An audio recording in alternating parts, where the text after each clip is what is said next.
Bullseye for the win. Absolutely incredible. This would sting. This would hurt. This could be catastrophic. That could be cataclysmic for Milford. Another in there. The tee up tops. Oh, wonderful.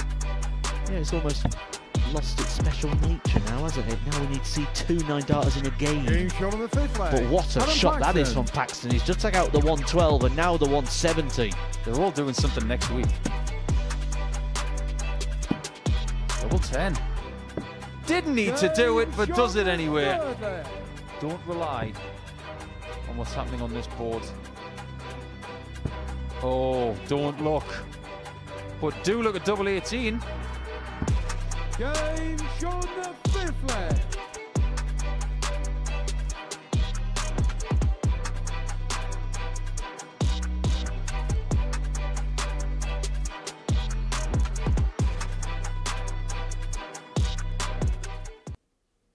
Hi there, good evening. Welcome to the Modus Super Series. It's getting closer, isn't it? That Champions Night is just around the corner. And tonight we will see the final 3 players to participate in this Series 8 Champions Week. Group B is about to get underway. But before we start to preview that, we're going to reflect on Group C. And we're going to do that in the company of Paul Nicholson.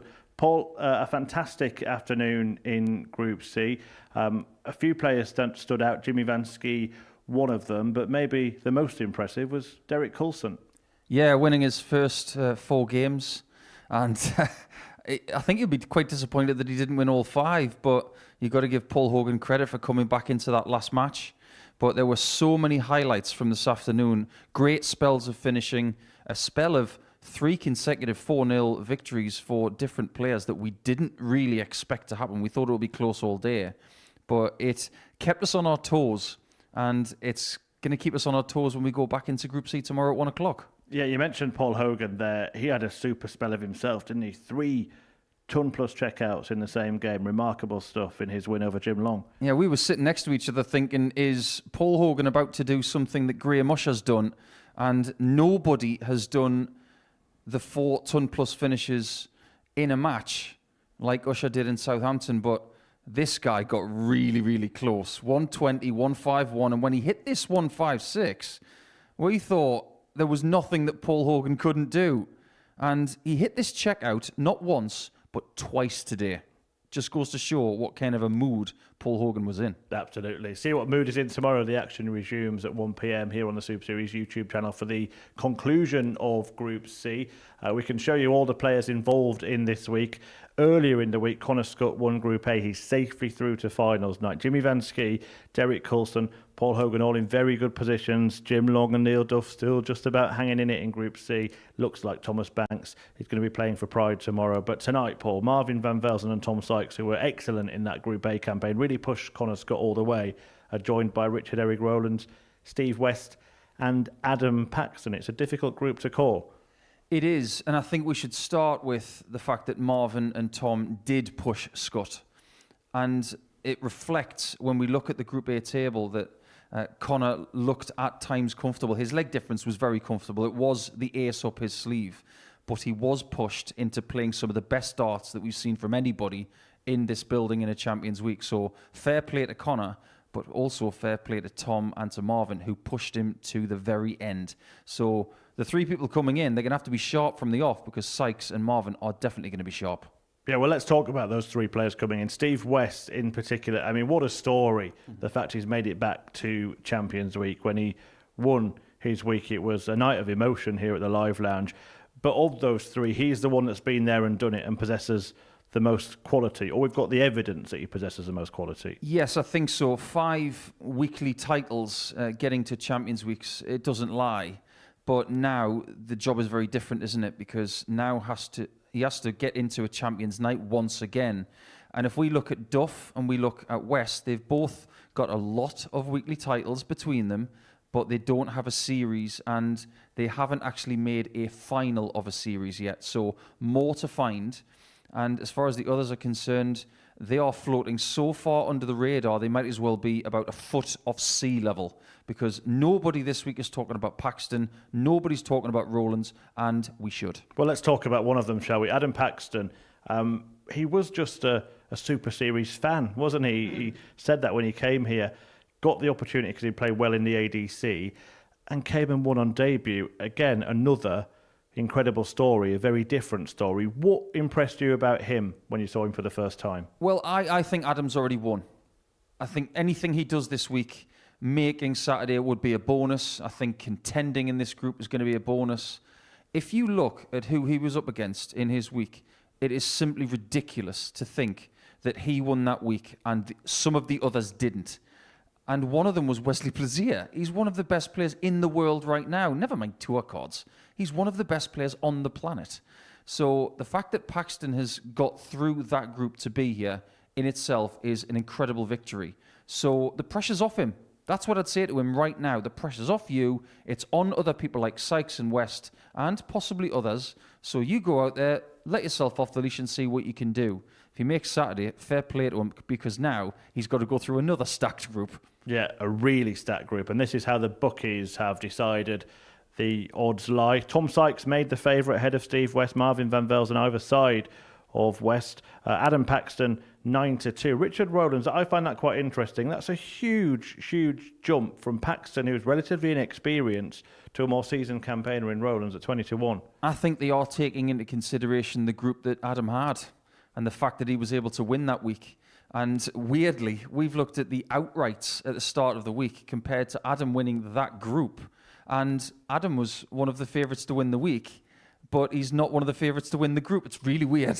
But we'll keep an eye on what transpires over the next 10 games tonight, because people want to jostle for position. And like you always say, you're never out of it after night one in Group B, but you could be very close to being in Saturday after one night of action. Yeah, please gamble responsibly. As always, where's your 50p for who is going to top this group?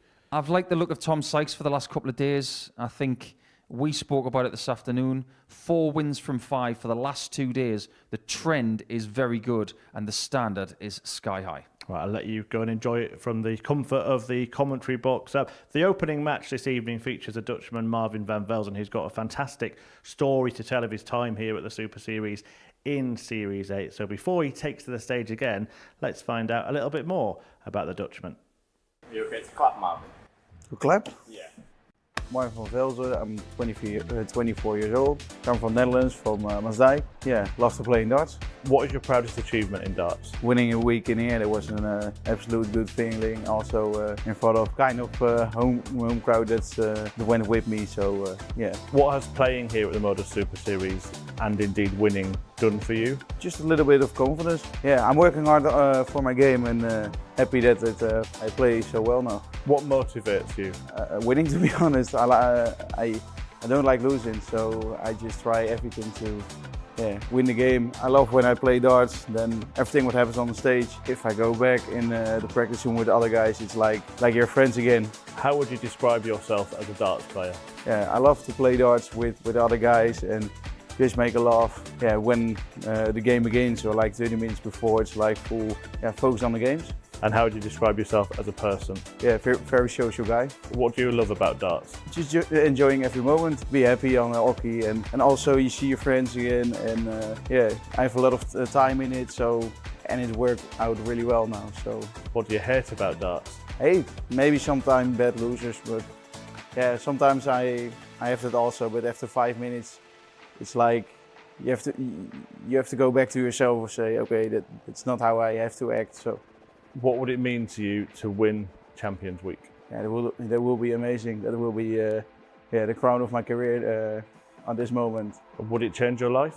I don't know. I think after Monday just work again. So it's like on those darts weekends, it's like one big dream, and then on Monday you have to work again. It's like very unreal, to be honest.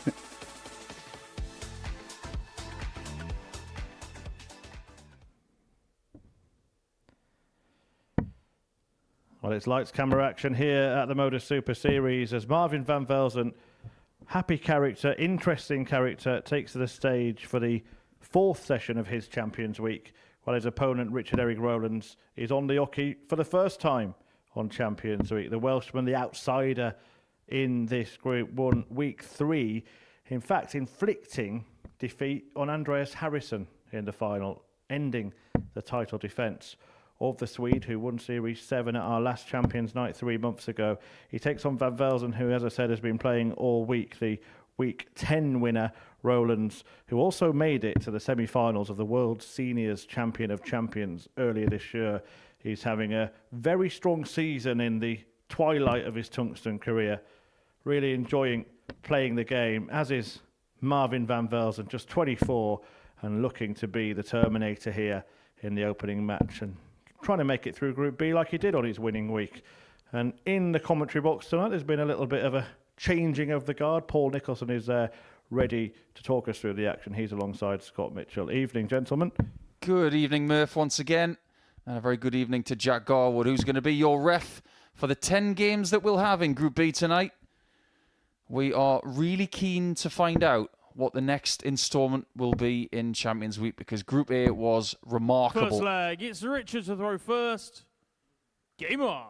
And the first half of Group C did not disappoint, with Derek Coulson and Jimmy Van Schie in the driving seat. But a very good evening to Scott Mitchell, who has been playing in this series, but now you're in the commentary booth, Scott. It's been a brilliant week so far. 96. What have you made of it? What I've made of it so far is to expect the unexpected. I mean, we always look at Group A Thursday being moving day, Tuesday, being moving 100. day, and everybody moved. Everybody moved on that day, and then that meant that Connor Scott had to dominate a Wednesday, which we don't tend to usually see. The Group A winner has usually done the hard work and sort of scuffling around to try and get that win to get them through. So the Group A in Champions Week was totally different to any other week, and that's to do with the clientele that are here this week. And we saw this afternoon Group C was topsy-turvy, and it was looking like Coulson going through the card, and then Hogan gets him last game. That's turned that group on its head. So I'm expecting more of that tonight. Long may that continue. Well, welcome back to Richard, who won all the way back in week number 3. And like Murph mentioned, he beat the defending champion in the final, so that he was coming back almost 10 weeks later. I remember the shock when he got through. He was absolutely, he didn't know what to do. For once in his life, he couldn't talk, Richard Rowlands. It was quite a strange one for me. So I wanted to be around him so I didn't miss it. He had a very perplexing night, did Mr. Eric Rowlands, because in his semi-final against Ross Montgomery, it was 58. A bit of a trudge. They both missed a whole host of doubles, but ultimately it was Rowlands who won in 6 legs after missing double-digit match darts and eventually getting over the line. And then he turned it around in the final and didn't miss one double at all. Yeah, we see a lot of that here, don't we? Somebody limps over the line in a semi-final, then goes and absolutely romps the final. It's no game is ever the same. Rowlands here trying to set this one up. 56. Marvin, you require 82. This is for an opening break of throw, and that makes things a bit more difficult. He was going for a double-double route there, was Marvin. He didn't entertain missing that 38 so much that he 42. had to check what the single left. Richard, you require 68. Oh, he doesn't go that way very often, one or the other. So 68 here for Richard Rowlands.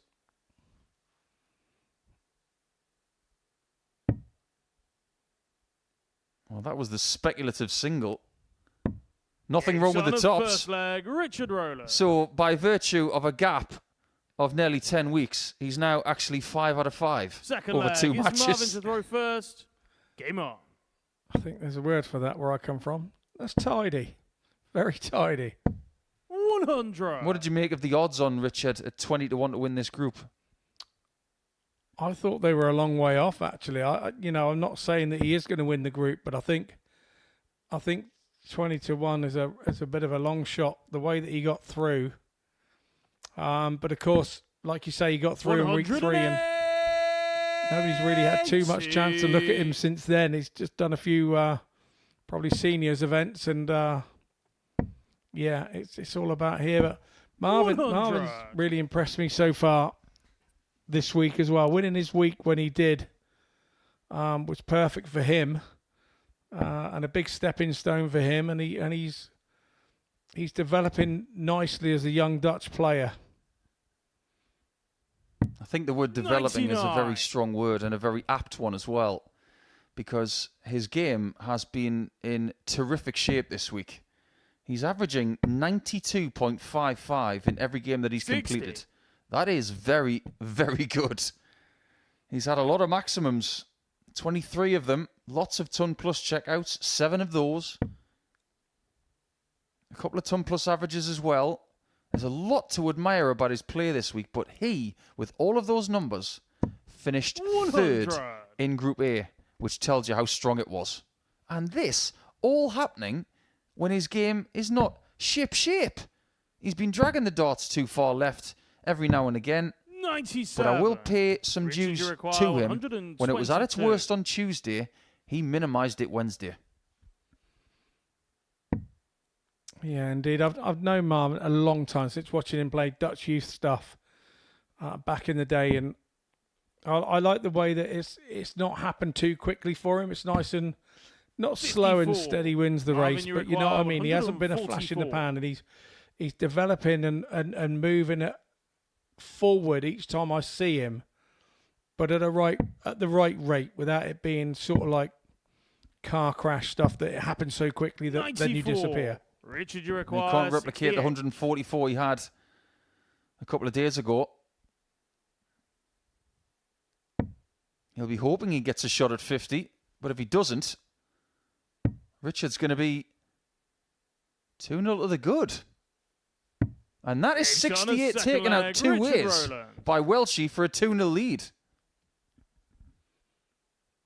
It's just what he fancies at the time, I think. I even think the 48 he had in the last leg, I think he really genuinely went for the centre wire between the 8 and the 16, and he wasn't bothered which one it went in. And some people do that. Whether you agree with it or not, everybody's got their own way of doing things, and this week is proving it. 46. I've seen some great shots, including stuff from this young man who is 2-0 down. 100. Highly fancied to make Champions Night over the next couple of nights, but you've got 8 games to get it done. It's very different to having 15 in Group A. Yeah, I've found when I play Group B that it's the group that can pass you by very quickly. You can't afford 45. To lose 2 games back to back. It puts you right in the mire. I do wonder how Marvin is going to be in the practice room. He mentioned in his little interview with us that he is a very social person. But there's only one person in that practice room over the next couple of nights that actually speaks Dutch. And that is Steve West. But Marvin's English is so good that he's probably okay speaking in his 45. Second language. Yeah, he's more than okay speaking in English.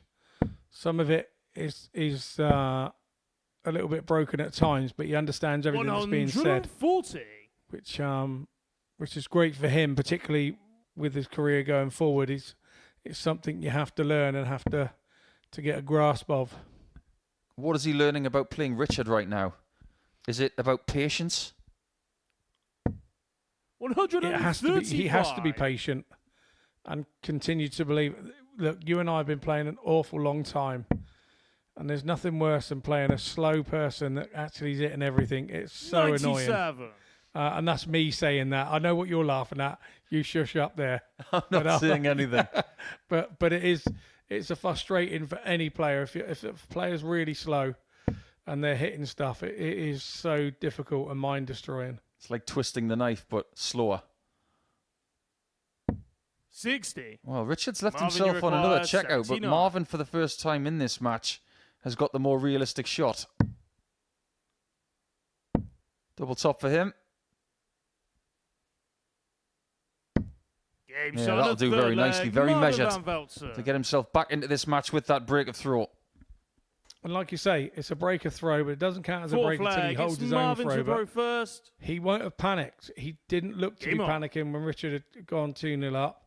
He knew he just had to stop the rot with a breaker throw. He's managed to do that, and now he's got to hold his throw.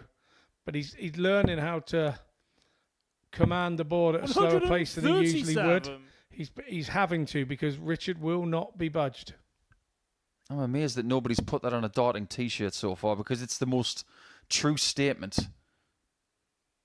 It is not a break. Put that on the front. 59. And then on the back it says, unless you hold in the next leg. He's called the Terminator. You know Marvin pretty well. Any idea why he's called the Terminator? 134. Perhaps he keeps saying, I'll be back. I don't know. Well, the only thing we know is that he's back tomorrow. We don't know if he's going to be back on Saturday just yet. But what we do absolutely 58. know is that 3 players from this group will be back on Saturday night alongside Connor Scott and 2 players from Group C, all vying for that £25,000 jackpot prize to be the 7th name on the trophy. Only person who's got his name on the trophy twice, of course, is the Nuke.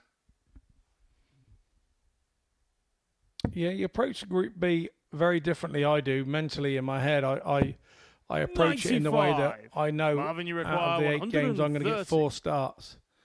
So I try to do my very best to hold my 4 starts and try and nick one off of somewhere else. And 5 out of 8 98. should see you through in the top 3. May not on some occasions, but that's my line of thinking when I play Group B.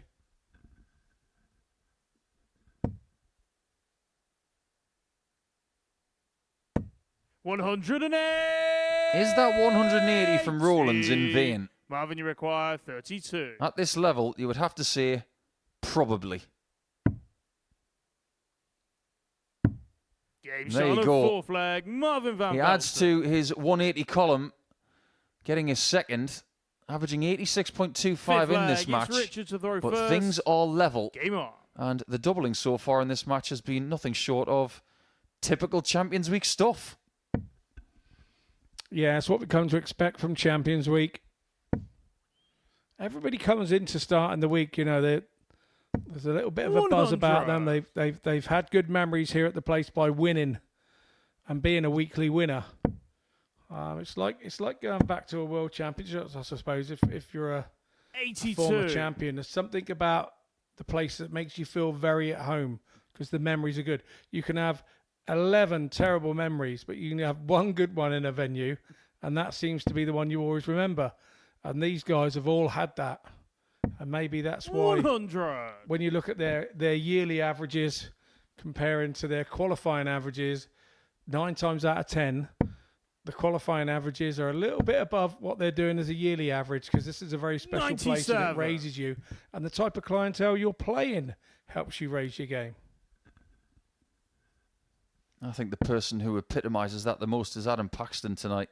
You're going to have to wait until Game 3 to see the Pac-Man, as he will play Richard Rowlands in Game 3. 140.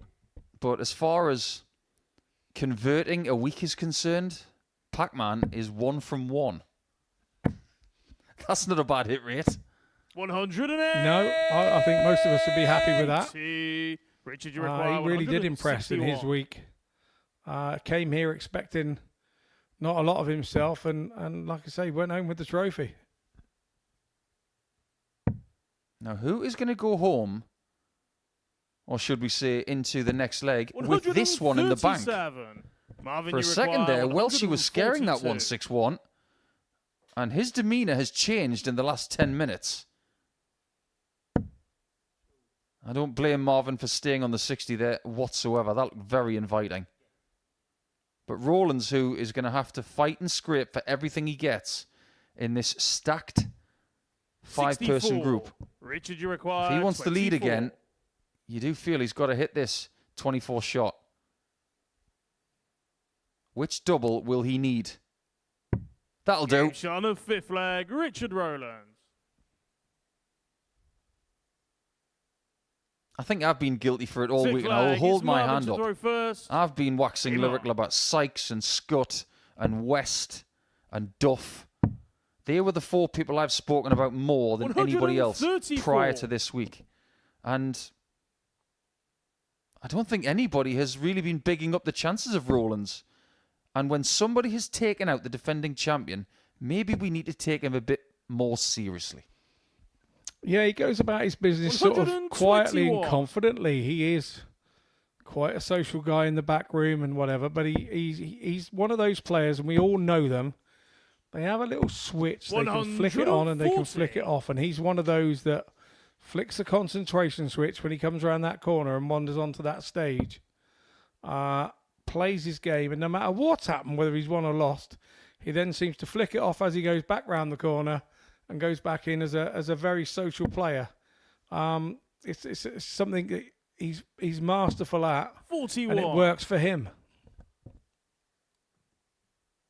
I guarantee you one thing, though. These guys, they'll not be thinking about the title the way I'm about to put it. Because they're thinking individually. They want to be Super Series champion with your name on the trophy.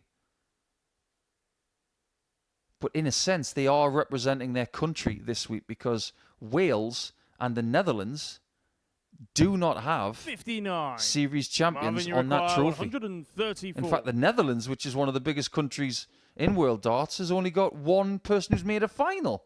This is double 16. 102. He will be back, the Terminator. To try and terminate this leg in his advantage. But yes, this is looking like a last leg best of one shootout. 40. Marvin, you I require don't 32. like to do the commentator's curse, but finishing here, Rowlands has been 3 from 3. Game shot on 6th Which leg. means Marvin if van he gets a Velzen. dart at double, you would expect him to hit it. And with 7th Richard and having the final darts, leg. It's Richard the to throw gulf and the first. averages, Game it on. means absolutely nothing now because it's a one-leg shootout. But how many times this week have we seen this happen? Big gulfs in the statistics with lots of 180s in the game. 140. And then it all comes down to this. And the amount of times in this series we've seen people win with the inferior numbers. But isn't that the love of this series? Isn't that the 59. love of what makes the Super Series here at the Live Lounge very different to any other tournament or type of dart tournament that you ever play in? And that's all you want from a tournament when you're running it. You want it to be very different to all the others and have its own specialty. 140. And this is why this is special. The intensity of Richard right now. Disappointed with that second 140 of this last leg decider. 108. Well. If this is what we're going to get tonight, we are going to stay right here. And I hope you're going to stay with us live on this Modus Super Series YouTube channel. He's going to have to go 18s now. He could potentially use bull as well. 56. Oh no. Is that a sign of weakness that Marvin can exploit? The answer is 125. it was nearly yes, but just a couple of yeses. He's got his score now under Rowlands. Rowlands leaving himself a bogey of 165. Has to return. But he needs something here to pressure the 137 of Van Velzen. The only way 87. that Richard is punished Marvin, for you leaving require 165 137. is if Marvin hits this. Because he isn't, leaving that bogey number now means absolutely nothing. It's 59. all about what he's got left Richard now. requires 78. I like what Van Velzen tried to do there. He tried to leave that double 19 again, didn't he? He has not missed a double on this stage in 7 attempts. 38. But now he has. Marvin, you require Can Marvin 78. show him how to hit 78? There may be a reaction after this, Scott. These are the days you play for, mate, to believe in yourself. 54. And he misses 2. Richard, you require 40. The tension in this first game, in this group, you could cut the air on the stage with a chainsaw. And shot. Rowlands And the wins match, it. Richard Rowlands. After a chance, Marvin does not get over the line, and Richard gets the first spoils by winning that one by 4 legs to 3. He worked very hard for that. Almost 19 minutes of tension. I hate to tell you this, Richard, but you haven't got a very long between this game and your next one, because you're playing in game 3, and he's beaten Van Velzen with 11 less points on his average, giving us a lot of stuff to think about. Game 2 is coming up after the break, and it will be Steve West, the winner of Week 11, up against Tom Sykes.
Welcome back to the Modus Super Series on this Champions Week, where Tom Sykes, who reached a grand final in a previous series, takes on Steve West, who's won more weekly titles than any other player. But can he add the crown jewel to his trophy cabinet? West looking to build on that win, returning from injury, a big spell away from the stage, straight back into the winner's enclosure, straight back to Champions Week. And he begins his campaign here in Group B against Tom Sykes, who only just missed out on going straight through to finals night. A couple of points behind Connor Scott in the end. Won 4 of 5 matches on each of his last 2 days in Group A, but now resets to 0, starts again, and the Yorkshireman is up against West in the second match of the night. First leg, it's Steve to throw first. Game on. Jack Garwood gets the game underway. Scott Mitchell and Paul Nicholson will talk you through it. When you look at this fixture, what's not to like? Westie's back on the stage, which he calls home. 140. And Tom Sykes is back in this place for the 4th consecutive day. in the place 96. that pretty much discovered him. He came here about a year ago, and since then, he has bulldozed his way to Super Series stardom. And he's been somewhere, Scott Mitchell, that even Steve West hasn't been, which is the final of a series. He was within 2 or 3 legs 140. of getting his name on that trophy.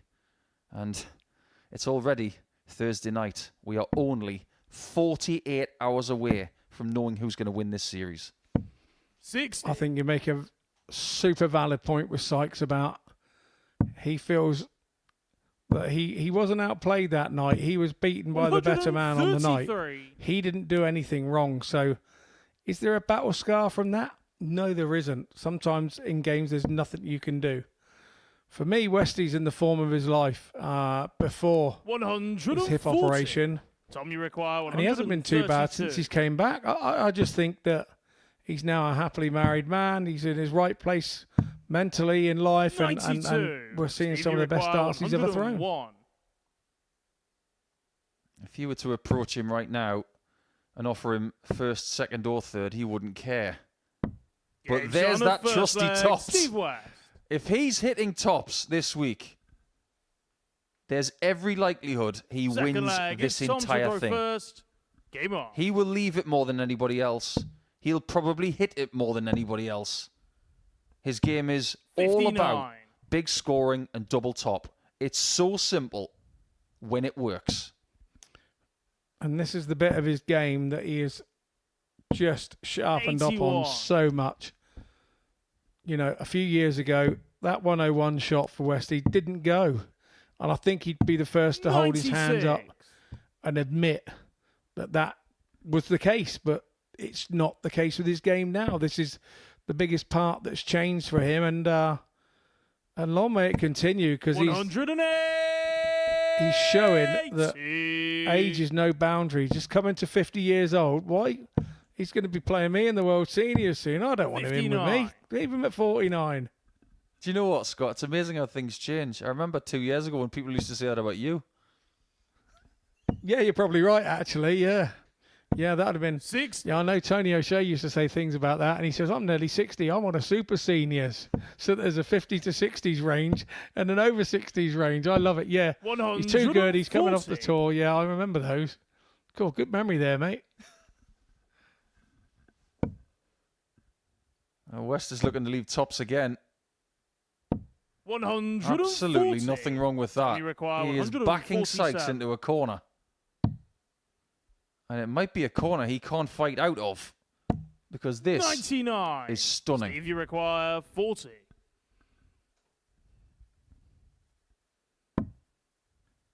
He shouldn't miss this. It is 20. amazing that he's missed it. Tom, you require 48. And that's the mistake that Sykes really craved, just to get his way into this match. This double has had such a 32. story for Sykes this Steve, week. you require 20. He has wired it more than anybody.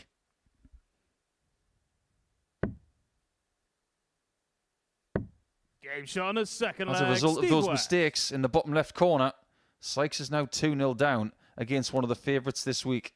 Third leg. It's Steve to throw first. Easy for us to sit here and Game say on. that this could be the final in 48 hours. We wouldn't be surprised by that. No, we wouldn't.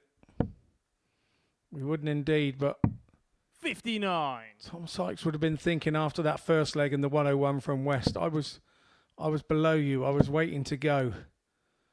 And then when he got his 97. chance, he just fluffed his lines a little there. But look, it's game one for him in Group B.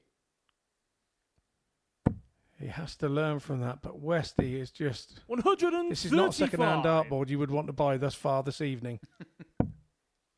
I just want to get your input, Scott, into the 101 checkout, because 25. myself, Henry Deacon and Chris Murphy have talked an awful lot over the last few days about how checkouts are changing. People who have favourite doubles or doubles that they want to leave for certain numbers, they would much prefer to go for a double that is completely 100. open. So in times gone by, West might have gone treble 21 double top. But if he gets treble 20 and the 1, 100. he's got a distracting flight in the way. That's why he goes 51, 10 for tops. Nothing in the way. And if he gets the single 17, 99. he can still go treble 20, double 12. Another double that's open. Yeah, absolutely. I couldn't agree more. I think the way that the 80. game is changing, Steve, you require 108. and I think the matter of fact here of what you're saying is, it's all about that player liking that route, because you convince yourself it's the way to go for you. 72. And 108's another one. Some people go treble 20, 20, double 14. It's but I think shooting out is all about what's Steve, in you your head, require and what 36. you believe you can hit. And if you believe that way for the 101 is the way to go, knock yourself out. And that's pretty much what Steve West did. 2 9s. Game He shot on finds the third bottom left leg. corner, Steve and this is West. an ideal start for Westy.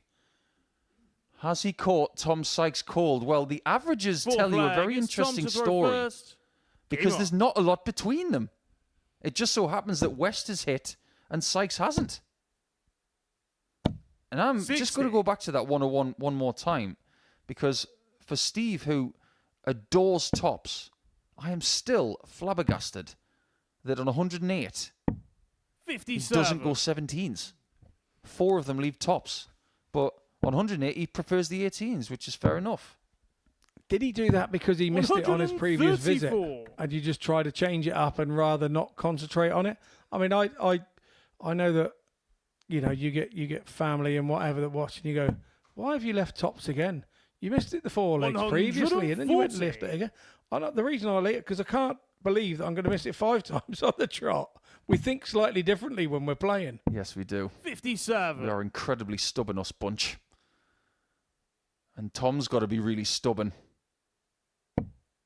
We have seen people mount comebacks from big deficits 100. this week. Does he believe he can do it in this first game of this group? He has true Yorkshire 60. grit. I can vouch for that, having played a couple of times with him in an England shirt in 2024. Yeah, they don't give those shirts away, do they? You've got to earn them. 100. Absolutely so, and pinnacle of the team game to represent your country. And he's done it amicably, and I think that's helped 140. in Tom's Steve, you confidence require along his route 104. to seeing him here on Champions Week at the Super Series. It's a match start for West. 84. That might be the worst Tom, you start he's thrown require at tops 50. in this match. And Sykes does have a route back into it. But double 16 Game shot is on found fourth this leg. time. Tom Sykes. And that is an ironic celebration from him, because he really has had an up and down Fifth relationship leg. with that It's Steve to 32 throw bed this week. first. Game on. I think the word is the height of sarcasm. That a couple of hands in there to himself more than anything. I just want to get your viewpoint on Connor Scott, because you haven't been with 80. us the last 3 days. He obviously played some stunning stuff. He was pushed all the way by Marvin and by Tom. But an interesting 57. viewpoint from Connor is that he's putting pressure on himself to win this week, because he thinks it might be his last chance to, because he fully believes he's going back to the PDC Pro Tour in 2025. 60. We could level that at a lot of these players here this week. Yeah, but I think the way that Connor is sat in the Challenge Tour ranking, he had 100. a superb weekend on the last Challenge Tour, sort of 10 days ago or whatever, and he has propelled himself to the top of the Challenge Tour by winning a couple that weekend. 91. And, with only 2 to go, the lead that he's kind of got, yeah, he can be caught, but the way that he's playing, he's 44. just in that little bubble at the moment. We've all been in that bubble where you can turn the other way and throw them over your shoulder and they go where you want to go. You've got to make hay while the sun shines when it's like that, and that's exactly what Connor's doing at the minute. 100. That one's pretty shiny. 130 left to get a very, very big win. However, he's got somebody on his tail. He just will not leave West alone. He's making all of these shots uncomfortable. 65. Now, this shot Tom, you is require really interesting. Where does the first dart go? This is not an easy single. Not an easy double. He's all around the oche. 100. Steve, you require 65. Does West go for the 25? Or does he utilise something else? There's the 25. There's the tops. And the match, Steve A West. terrific game. And West did boss the first 3 legs. And after that, things just started to plateau a little bit. Still nothing between their averages in that match. But it was always going to be difficult for Sykes to break West in that first game in Group B. And he wasn't able to do it. And that 32 bet in the bottom left corner did have something to say about it. But he was always chasing. And West gets his first 2 points in this group. So, now it's time to say hello to the Pac-Man. And he's going to be up against Eric Rowlands. Next year, when that decision needs to be made, he's going to be 49. 1 year shy of the age of the seniors. A very viable option. 2 players who are around that age. Well, what did he say about the 9? Will we get the 141? Will the promise come true? Double 12. Shot and the match, Steve West has won the match with a 9 dart.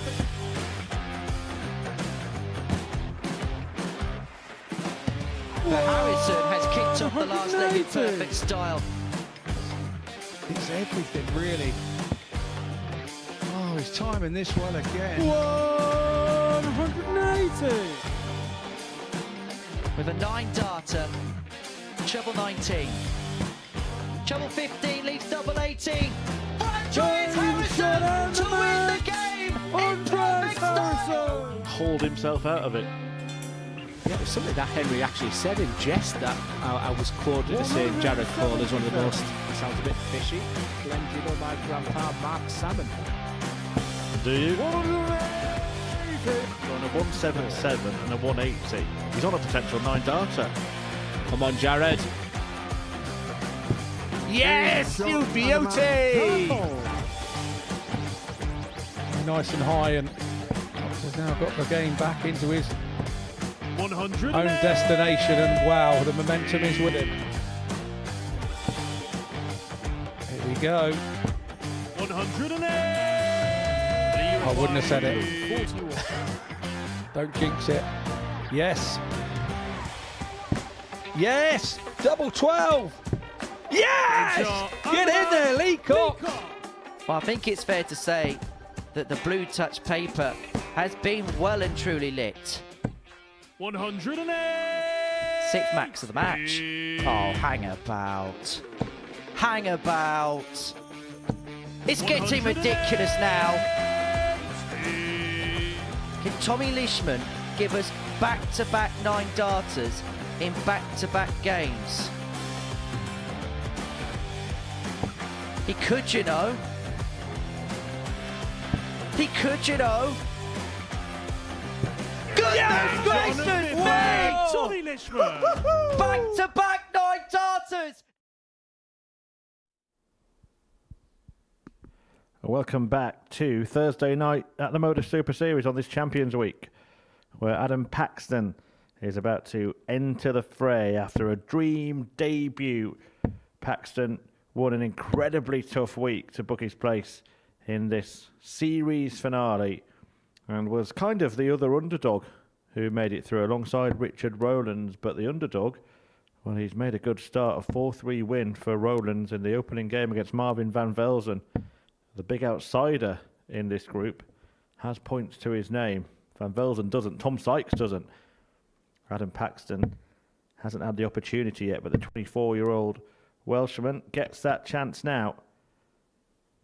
He takes on Rowlands, 53 years of age, looking to build on that opening win and to see if he can do it. Scott Mitchell and Paul Nicholson are on hand in the commentary box. Yeah, welcome back. And if you've just joined us, we are in Series 8, Group B, Day 1 of Champions Week. And this is game 3 this evening. Our last match saw Steve West have a 4-1 win over Tom Sykes to open his account. As you see, Richard Rowlands here, he has already played one game earlier this evening. It's Adam he to came throw through first. that one 4-3 against Marvin van Velzen. So Adam Paxton, the Pac-Man, it's his first game this evening. And he will say that 140. just being here this evening and this week is the highlight of his darting career thus far. Yeah, not surprised that he would say something like that, but it is a Welsh derby. And we love a Welsh derby in darts, don't we? You think about the likes of Alan Evans against Leighton Rees, Richie Burnett against Mark Webster. We could sit here all day and talk about that, Scott, couldn't we? But the Pac-Man, the first port of call is just to remind everybody how strong his week was in week 7. Because when we think of some of the names that he toppled that week, it makes for ridiculous reading. Another Welshman, Mike Warburton, strong, and he's won a week here before. He didn't make it through week 7.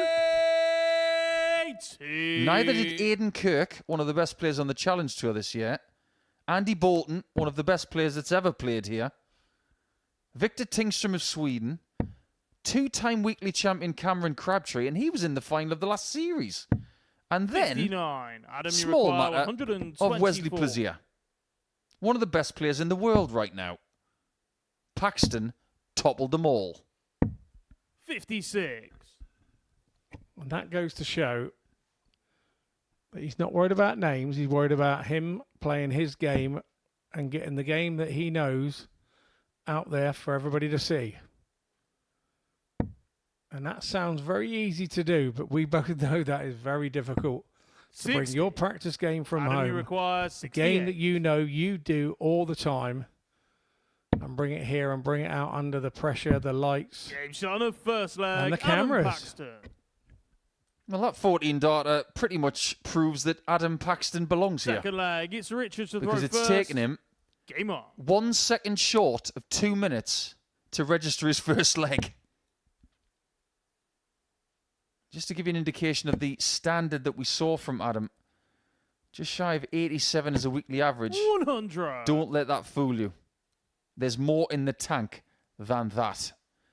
However, when you compare all of the 12 weekly winners coming 93. into Champions Week, there is nobody who was anywhere close to the doubles percentage of the Pac-Man. Get a load of this. 45.92% for a week. That is simply world class and more. 139. That's an amazing stat for a day. Not a week. That's an amazing stat for a day for a tournament. Not a week. It is a 58. amazing stat that we would all be more than proud of. I was chatting about this when we were last here about back in our day. It was, you know, if you hit it with one dart and three, you got 3 in your hand. 33% was a happy average for you on double percentage. You've got to be at round 40, 41 60. now to live with these guys, because they're just so good on the outer ring. I remember one of Rob Cross's best finishing seasons when he made the Premier League 100. final. And he was at 44% for the first 6 months of the year, and people were having parties about it, saying, this is never going to be seen again. And I know it's a shorter sample size, but it's a great indication of the strength of Paxton's game. Now, is he going to have the patience that possibly Marvin didn't possess in the first game of the night?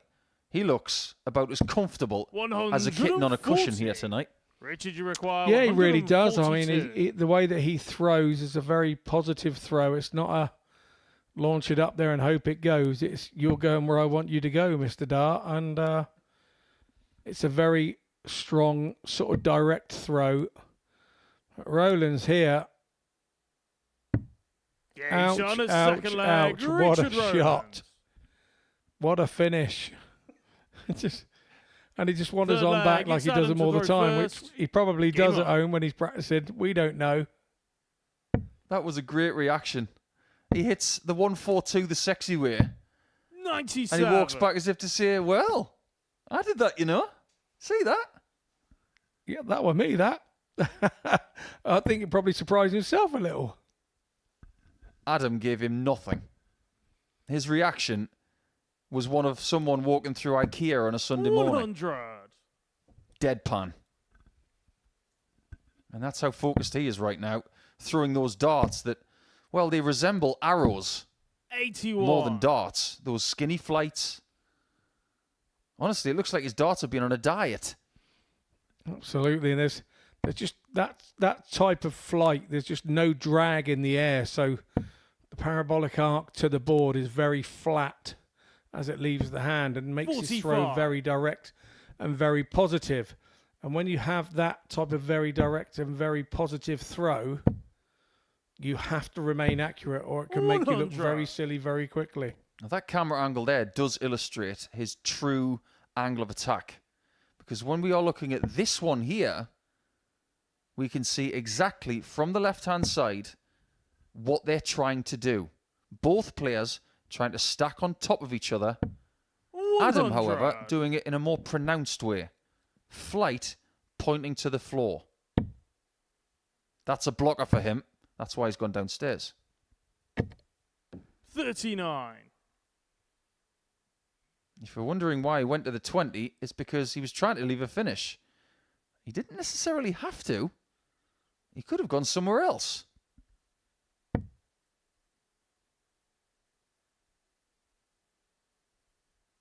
What is it about this shape of a flight? I know it's a bit of a play on a kite shape. 100. And so are Adams. But I blame Johnny Clayton. He's bringing back the kites and making them cool again. 45. Yeah, but Richard, Johnny you require Clayton's Mr. Cool anyway, isn't he? 156. Yeah, he's been here with Joe Cullen to do some content for us. If you've not seen that, that is part of our YouTube channel. Give it a search. The stuff he was doing with Cullen was hilarious. Oh, look at that. That's a surgical dart. A wonderful dart. 83. Unfortunately, Adam, dart you 3 require wasn't the same, so 139. Paxton has a chance.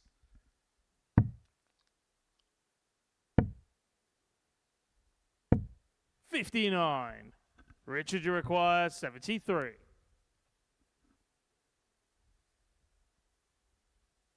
It's always going to be treble 19 on this shot. And they don't come better than that.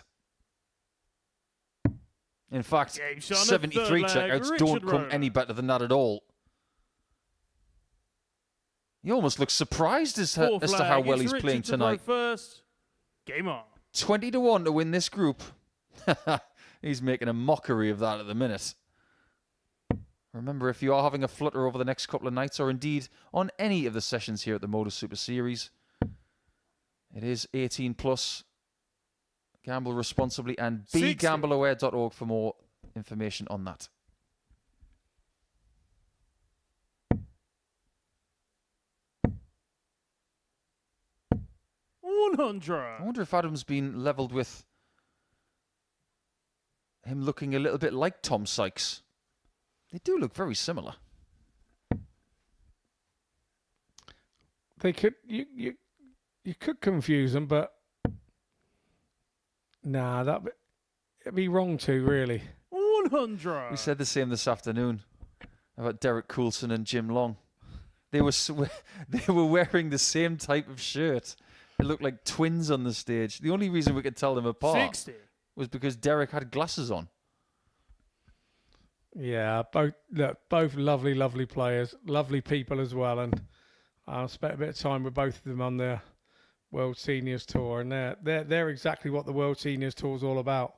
Finding those guys. Sometimes, we've got the development tours and the youth tours 59. and everything, but I think to have the Seniors Tour and finding guys like them, Richard as well included, and that finding the game in later life, I think it's just super. And then to have them here and as many 100. guys from the Seniors Tour here this week in Champions Week is pretty special for us. Well, let me ask you the question, Scott. You know better than most. Would Richard be here right now if it wasn't for World Seniors? I think he would admit himself that he wouldn't be. He wouldn't have had the confidence to be here. He wouldn't. You know, he has confidence in his game now, and he knew he could play okay, but he didn't know what okay was until you start bringing it out and trying these 95 kind of national events, these World Seniors tours and what have you, and that's kind of made him as a player.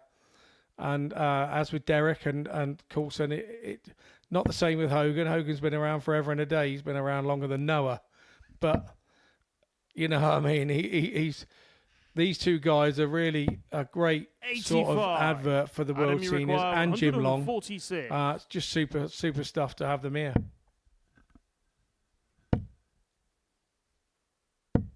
$60. In this game, we have not Richard, had you require 97. a dart missed at a double. And where have we said that before about Richard? The last 2 games he's played on this stage. The trend could continue. Oh, for heaven's sake, Richard. Richard He's seeing the doubles like they're the size of the playing cards on the back of his shirt. This is ridiculous doubling from the Welshman. Has he been up here seeing Adam Paxton's stats on our sheets here? Has he been in the commentary box having a look and knows that he's got to hit these doubles against Adam because he is the top double statter? I'm starting to think that he's got 4 aces on his dart shirt because of what he did in the week 3 final. He did have a 4 of a kind. 4 out of 4 on the doubles. And he might just do it again. 59. In that case, how many hands beat 4 of a kind? Paxton's going to need a straight flush or a royal flush 60. of some darting kind.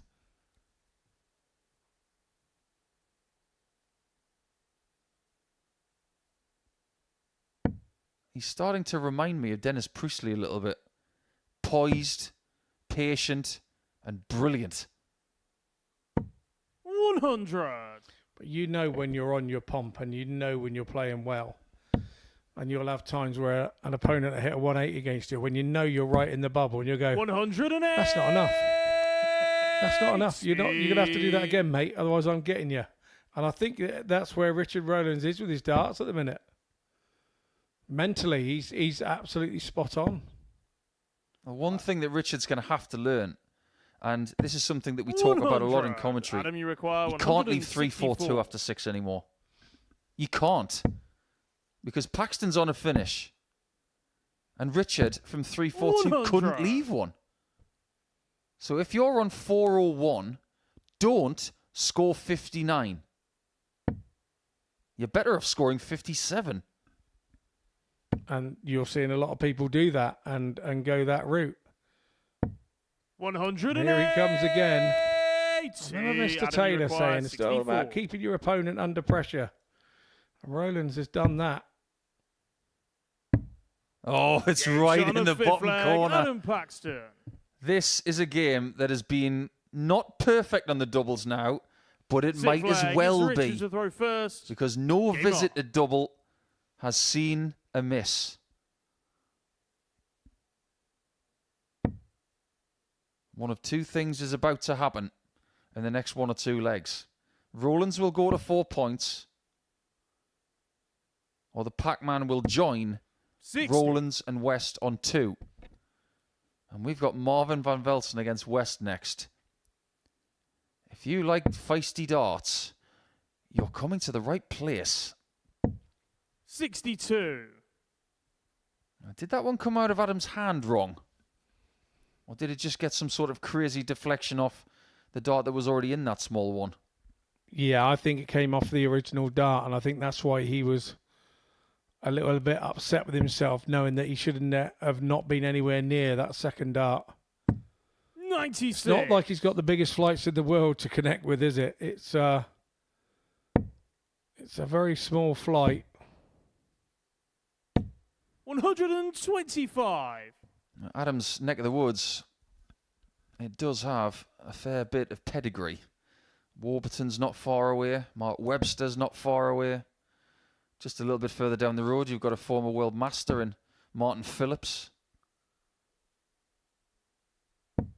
140. That's not even saying that if he goes east, he's going to bump into players in Cheshire, and the world number 1 lives there. 140. Rowlands is in command here. He is behind by half a dart, but every dart player on the planet would rather have 205 in this position rather than the 174 after this visit.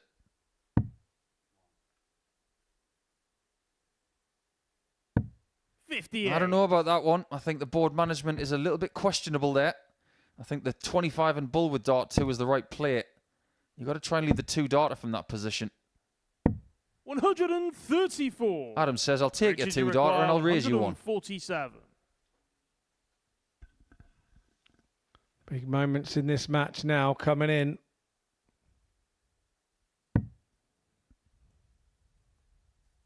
Can anybody smell 4 of a kind? Not this time. But another time might come 87. if Paxton clicks Adam, you this. require 40. Yet again, we are visit perfect in this match. And that remains the case. Adam Paxton. This is a clinic. 7th and final leg. It's Adam to throw. Why do I get the feeling that Game if on. Richard is going to qualify through this group, he's going to have to do it the hard way? He is now entering leg 14. And this is only his second game. 100.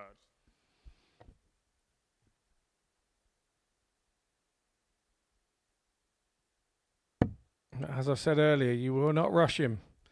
He will do it at his own pace. Bit of a flyer there, showing a few 87. nerves, wasn't it? It was a kind of break to the normal throw that we would usually see.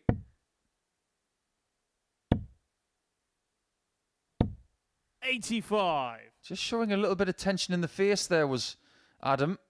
He desperately wants to get off the mark immediately. We've seen from Thomas Banks a few days this week where it's been tough for him to register wins. And the feed-on effect of losing first game, second game, it can infect the rest of your daily campaign.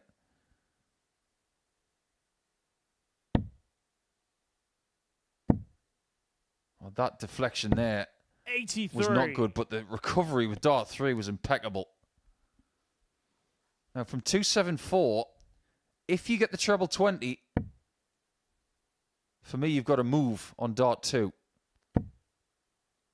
He's not moving anywhere. 100. This is another one where the biggest counters in the world, like Dimitri Vandenberg, they'll start in the 19s. 2 singles and a 25 minimum, but he's going to get more. It's brilliant. Now he's in 2 dart range. That tells me a lot about how Adam thinks about this game. Rowlands here will stay there. And now look.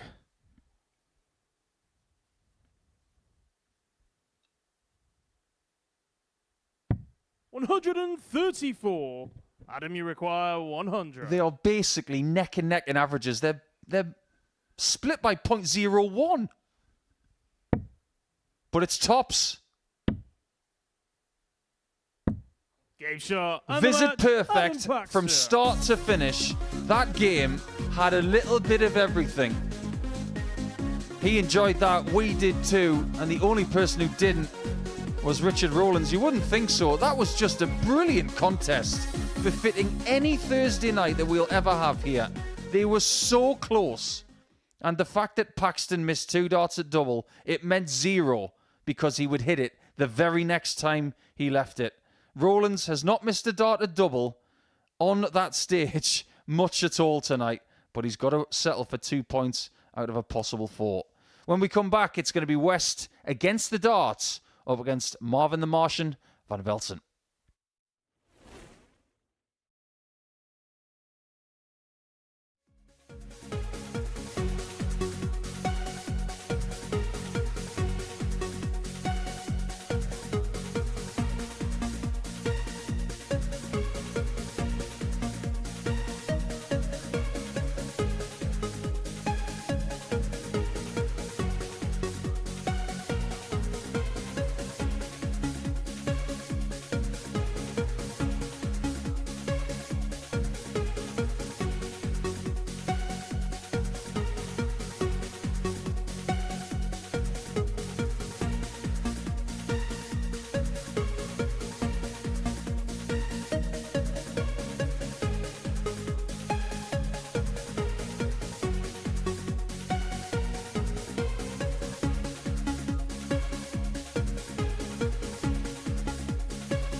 Game 4 at the Live Lounge on this Thursday evening features Marvin van Velzen, the Dutchman, and Steve West, who got a great win in his first game against Tom Sykes. West back with a bang after being out for a while. Hip operation stopped him playing, stopped him winning.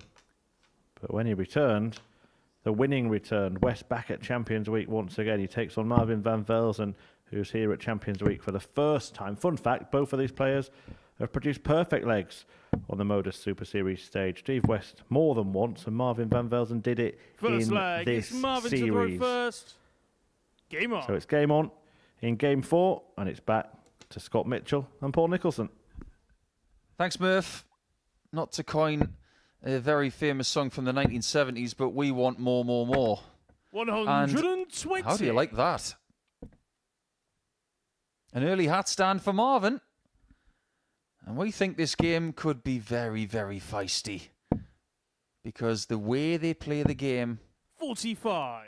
how much they want to succeed this week, it's like adding francium to sulfuric acid. Expect an explosion at some point, and that's one of them. Wow, what a start from Marvin. 100. Not to use the Cockney Raymond slang too early, but Marvin looks hungry. He looks starving. 140. I don't think he's too pleased that he lost his first game. But let's face it, Rowlands was immaculate on doubles. And Marvin missed his chance. 41. Marvin, you require 64. He may be smarting for missing those 2 dots at double 12. And this is how you put it right. You win a leg by 315 points. Van Velzen. A very good start Second leg, it's Steve to throw first. from Van Velzen. It's nice to have a positive holder throw, isn't it, like that, when 100. you come back out after a loss. That's what this format really teaches you. When you lose, you must bounce back, because if you don't, you will be eliminated. 97. Yeah, when we say he lost 4-3 with a 99-4-5. It's a touch unlucky. You play on the Challenge Tour, Scott, with a great deal of success. 140. The Modus Super Series is almost the Challenge Tour magnified, because you can lose multiple times in the day and still have to play more. 108. Whereas a Challenge Tour day, you can lose in the first one and still have to play later in the day. This is something that people have to learn now, isn't it? Very much so. As I was explaining in an earlier game, that this is a very different format, the Super Series. Even with the Challenge Tour, sometimes if you go out first or second round in the first one of the day, you can be waiting another 4.5 hours for another game, 5 hours even sometimes. 57. And it's how you Steve, apply yourself to that time, and 121. you let yourself have your time to, be a bit upset with yourself because you haven't got through. Westy's away again here on that top. No, not to be. Marvin, you require 167. But yeah, so you have to learn how to also not just deal with the loss, deal with the time deficit where you're chomping at the bit to get back at the board. It's a great point, because earlier today, Neil Duff lost 4-0, and he had 20. something in the region of 11 minutes between that loss and playing again. 11 minutes. 10. Marvin, you require And Steve 72. West looked left there. He was hoping he was going to see Marvin on something more than 72. Unfortunately, that's not the case. This could go.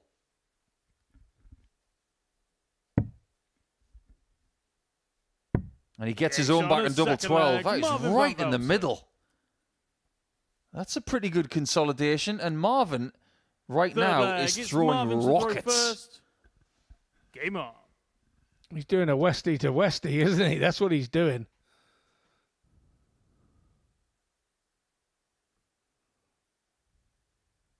Yeah, Marvin's gone into ballistic here. And this should not be a surprise. When he was last in Group B, he did throw a 9-dart leg. And West knows all about that. He's hit a 9-dart leg in a Champions Week against the two-time champion Luke Littler. 140.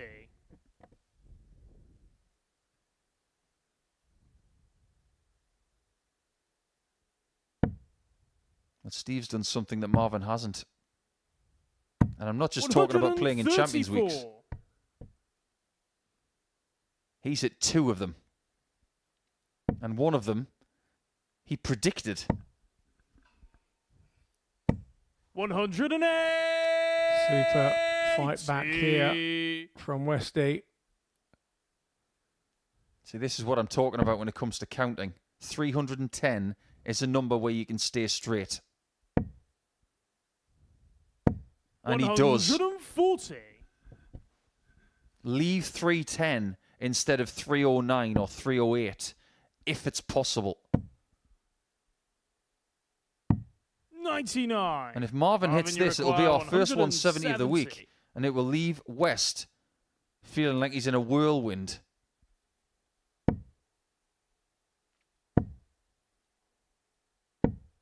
$98. Steve, you require 82. Judging by what happened in the last leg, West has probably got to hit this.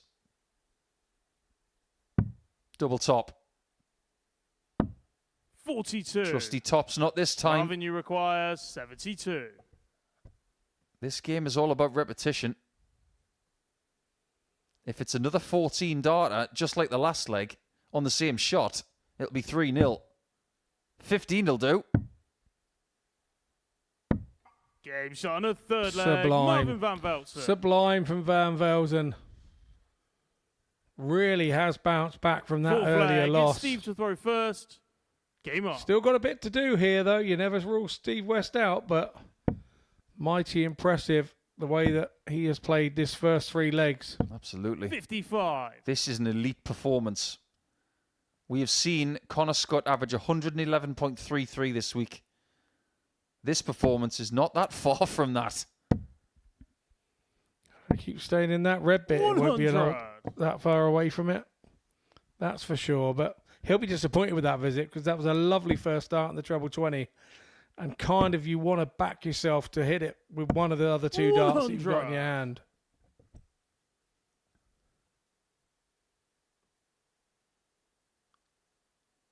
If Marvin does complete the job here, which at this stage, and at any stage when someone's 3-0 looks more likely, we're going to have 4 players on 2 points.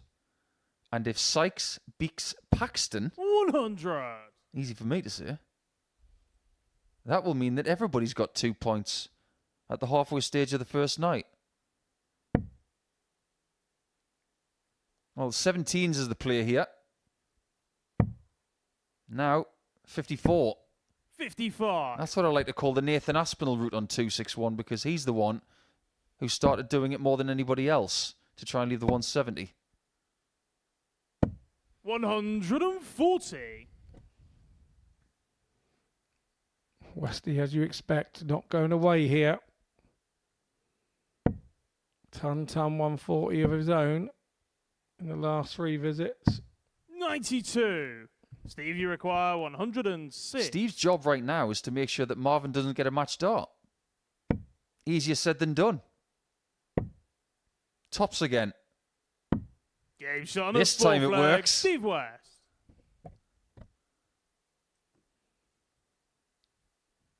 Fifth leg. It's Marvin to throw first. And this is Game what on. Westy's doing these days.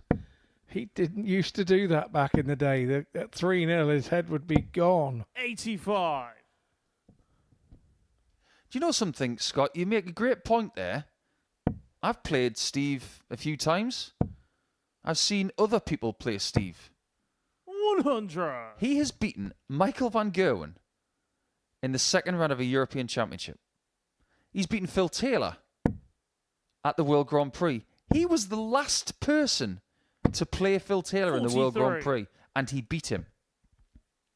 But even Steve would admit that at times in his career, he has lost the game when it's about 75% of the way through because he's behind. He does look 100. more mentally strong now than even those times. Yeah, I've been watching him pre-op and after, and I don't know what it is about him. There's something just so very special that he wishes he was 10 years younger playing like this. I'm sure of it, because this is what we want to see him doing. He's just super, and the way that he is off the board as well. Everybody's sort of like fallen in love with him as the cheeky little chappy. He's just great to be around while he's like that.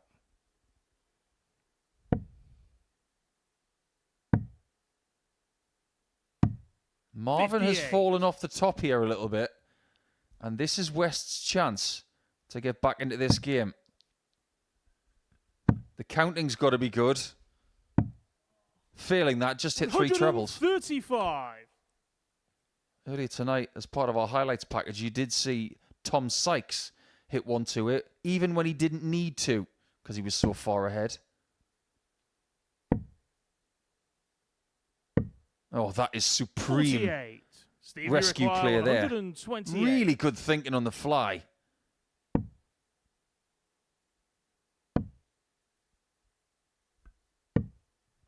$88. He wanted a bullseye at the end, 170. but he wanted it with a big treble to start. Is Marvin getting a shot at the bull? He isn't. So if tops doesn't fail West, 93. Steve, you require 40. we're in for a cracker. Certain amount of pressure applied here to Westy.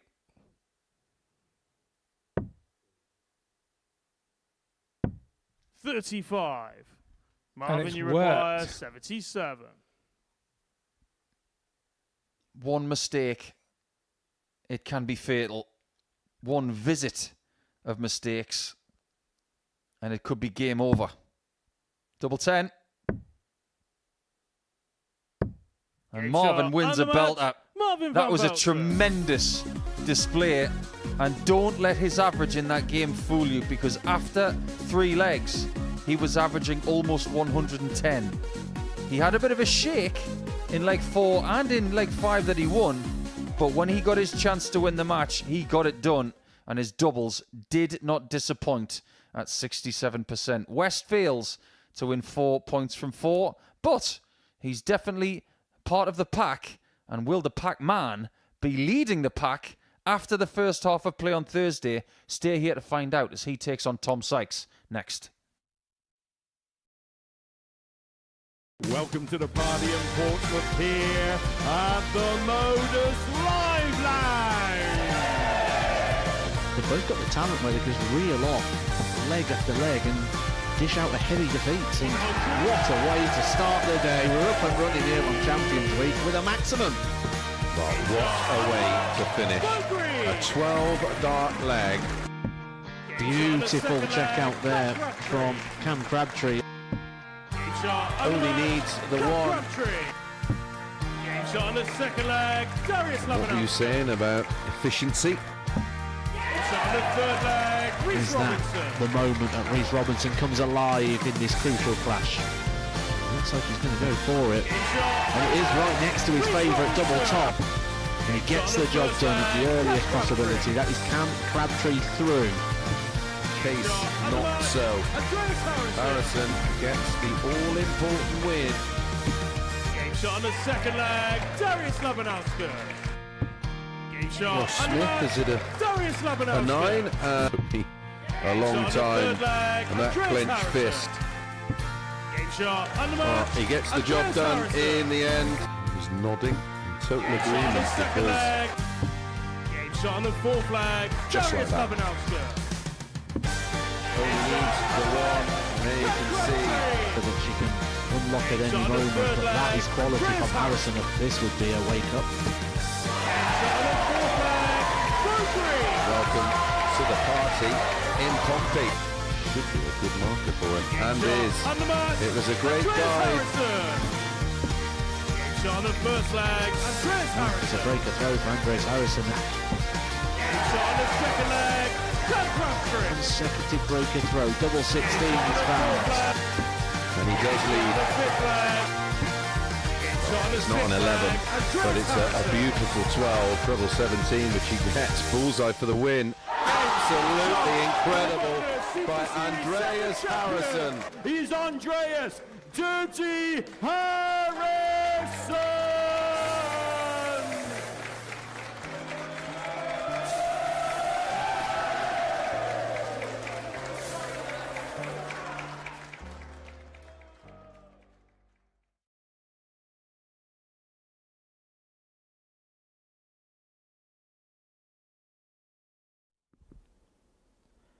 Welcome back to the Modus Super Series, where Game 5 of tonight's 10 is about to get underway, and it's a meeting between Pac-Man Adam Paxton and Tom Sykes, the Yorkshireman who has always impressed on visits here to the Super Series.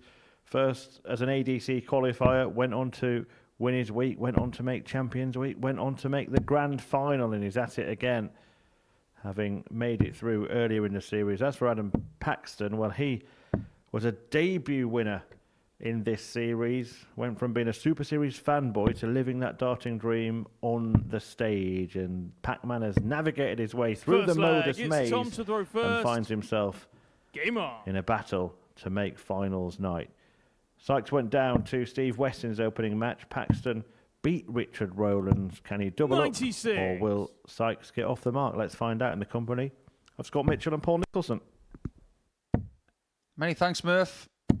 100. What's not to like about this game? Because these two like to go at it from different attack angles. 108. And I think the style of their play really suits what could be a very fitting fifth match of this Group B. Because tonight has not disappointed. We have patterns in our play. We've got 4 games that have gone with the throw. 4 players who have got 2 points. Is that trend going to continue with Sykes winning this one, Mitch? I see no reason why not. This is one I kind of, this game I had highlighted a little bit when the fixtures came out. I thought these two going at it, we're going to really see what they're about, and it would depend on what position they were in regard to the table and how I felt the game would go. And I think 81. That still hasn't changed my mind the way I think about this game. But game shot of first leg. I also think it's really funny that Tom Sykes has got a picture of Adam on the back of his shirt. Second leg, it's Adam to throw first. Or have I got that wrong somewhere? Sorry, Tom, I had to say that. And sorry to all the Tom fans. But yeah. He's be dear, mate. We wear England shirt together. There he is. Look, there's Adam on the back. And yeah. Now, these two have already been joking about this out in the back room before we started proceedings this evening. And I did promise I would bring up something they would both love, and I've had that in my mind now for a couple of hours. One thing's for sure, they're both vying for most vivid dart shirt of the week. 140. Although I think if Sykes is going to take that title, he's going to have to wear the one that he had on yesterday, which was, I think I described it looking like a 60. pair of early 90s Reebok pump. Actually, I like all his shirts. I think his shirts are great. You know, I'm one of those old stalwarts that sort of kind of wears the same thing every time, and I like the idea that lots of players are doing that now. They're not sticking to one colour, and they're doing their own thing, and I think that's sort of you require 164. another part of how the game's individuality is coming out. Tom really has got the bit between his teeth in this game. He does not want to be bottom of the table after 5 matches. That is for sure. And he's hitting Paxton hard.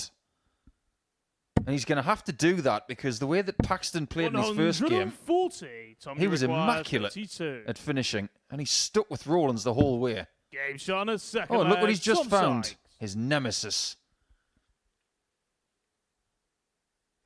But as long as he's not thinking it's his nemesis, he's fine because he wouldn't hit it if he did.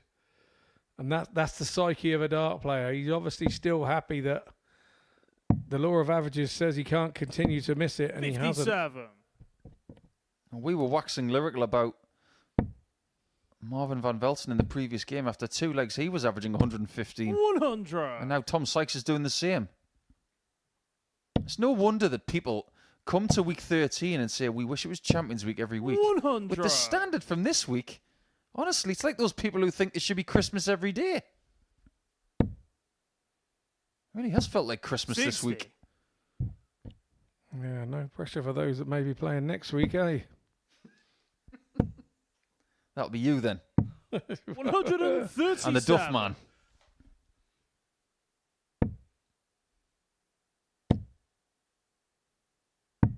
$59. If Sykes does win this match, what have we learned in the first 25% of Group B? 135. It's all up for grabs. I think we've learned individually the players have bounce back ability. That's what I think we've learned. I think 121. we felt Tommy this one was requires going to be tight 72. and it was going to go. Positions could go on leg difference, and I see there's nothing that I've seen so far that is changing my mind on that front. Sykes. And here we go again. 3 out of 3 on the checkouts for Fourth Tom flag. Sykes. It's Adam to throw first. Game on. My word, if looks could kill, that lens would melt. Seriously. 100. So driven. And if you were ever to go on the Crystal Maze and there was a dartboard in there and Tom Sykes was on your team, you'd say, send in Sykes. It's no wonder he's been capped for England. The way he's playing in this game, 100. you'd want him in any team. Yeah, absolutely. He's one special talent. 57. And by the way, this isn't the end of his darting career. This is the very start. Absolutely. And we will be looking back on moments like this and going, "Wow, this is where the guy made his name." I will be amazed if we see Tom Sykes here next year. For me, he looks Pro Tour already. But he does not want to leave the Modus Super Series in 2024 without that Super Series title. 140. If he hits Tommy this, require 124. it's the biggest average of the week. Bull. My And the word. match, Tom Sykes. Seriously, Sykes goes crazy. And he's only gone and beaten Connor Scott's best of the week by 2 points. That was hellfire from Yorkshire in Portsmouth. Serious darts, serious intention, and 4 out of 4 on the doubles. He limits Adam Paxton to 0 on the outer ring. What a great game plan that was. And it worked. Tom Sykes 4, Adam Paxton 0, and we all need a breather.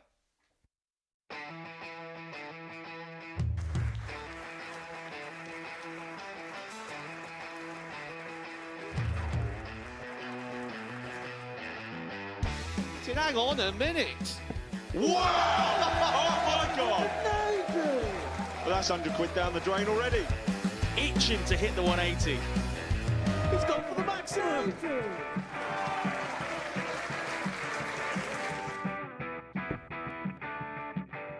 Team for the bull. Bull. 53. No, he said bull. That's a great first out from Adam. Oh, look at this. He's going to leave Scape. Oh, can you believe it? That is unbelievable.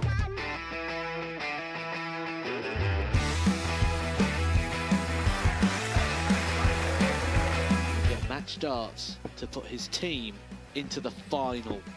And through to the final they go. Charlie Murphy has hit the match-winning dart on both occasions. Double 4 for the title.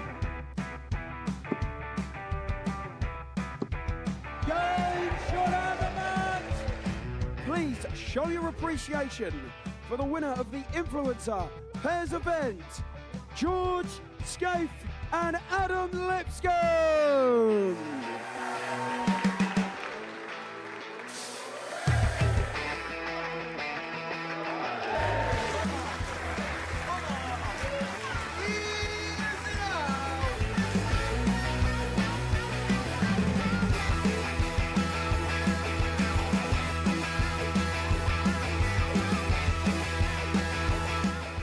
He seems to be out. That's what he is. Charlie Murphy. visits yet. We're not going to need that. Bosch. Pie face is through. He gets And he's absolutely buzzing. It was a game that Pie face dominated throughout.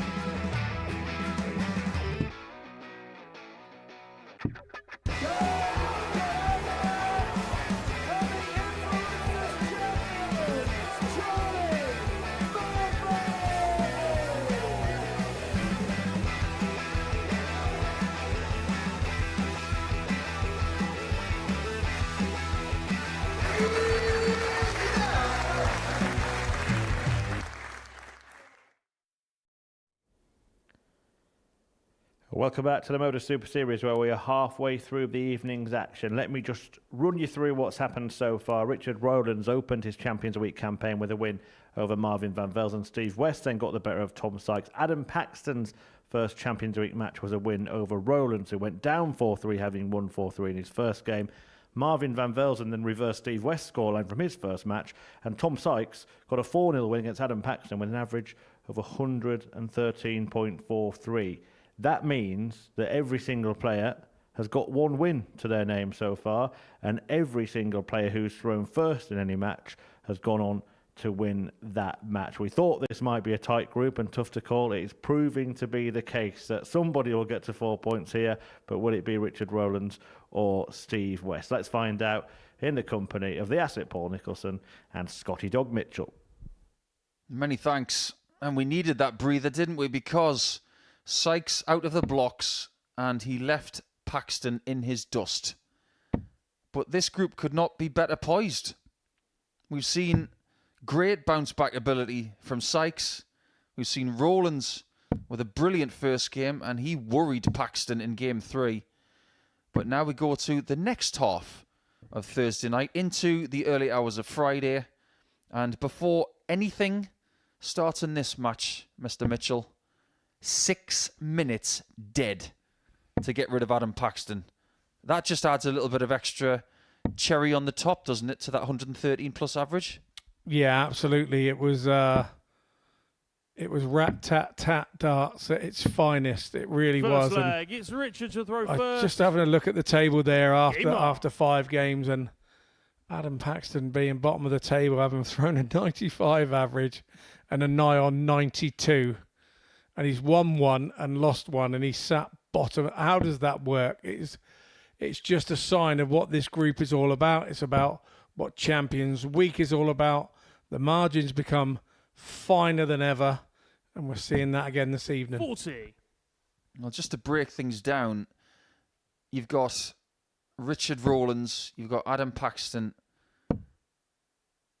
and you've got Steve West, who've 85. qualified for Group B because their averages were in the middle of the pack when it came to the 12 weekly winners. As far as Sykes and Marvin are concerned, they're in Group B because they were almost in the middle of the pack of Group A this week, which was one of the best we've ever seen. So to see this standard, 48. it's not really a surprise. As our dear friend Mace would say, the numbers do not 97. lie. That's the one thing about darts these days. You cannot lie the numbers. And one thing will remain this week. Chris Mason is still the only commentator to have won a week and to make Champions Night. I think he wants that to continue forever. Do you know he didn't mention it to me the other day? That's the honest truth. He doesn't mention it to anyone, actually. It's actually us that bring it up, and he's very humble about that experience from about 22 months ago. 133. It was the end of October 2022 when Chris Mason won week 12, and then he would make Champions Night, the night that the first Super Series champion was crowned in Conan Whitehead. 60. It's funny how that seems an age ago, and it isn't. It really wasn't. A lot can happen in just under 2 years. 82. And it will be next week that we celebrate our anniversary of Portsmouth being our home. September the 3rd. That's on Tuesday.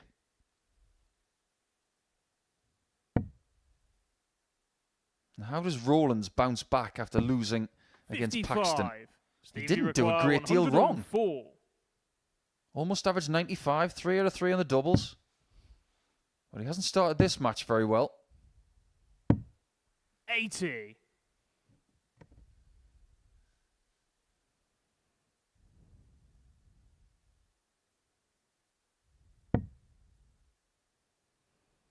Just having what we call the lateral drift, doesn't he, into the fives. Just hasn't quite settled in this game just yet. 95. Stevie required 24. Part of the game plan. Game shot on the first and leg. It works really Steve well. West. So here we go again. The doubling tonight. Second it's leg. borderline It's Steve silly. to throw first.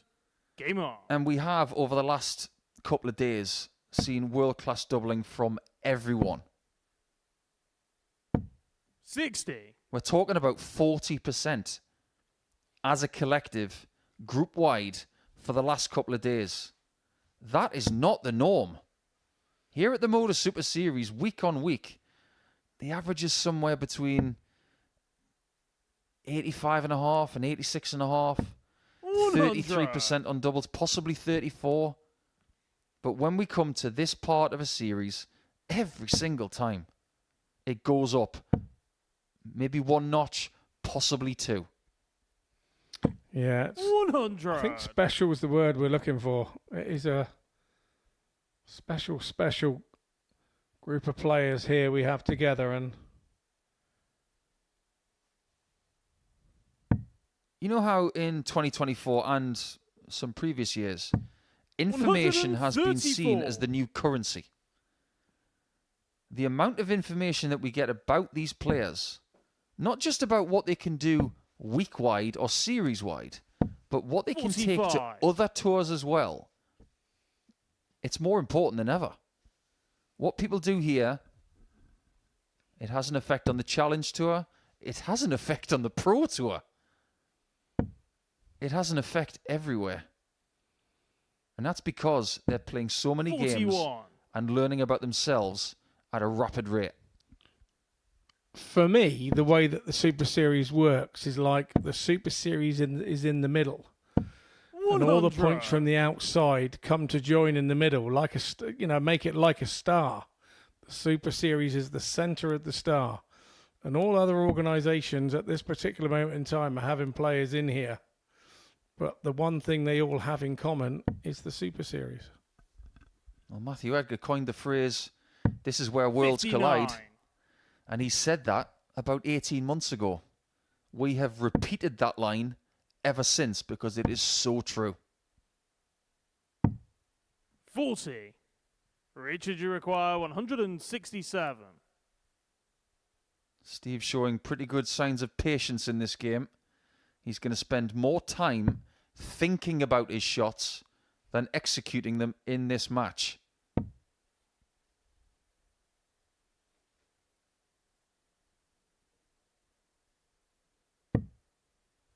$102. Not a bad Steve, visit you at all. require 156. We've seen multiple 156s today from the same player in Paul Hogan.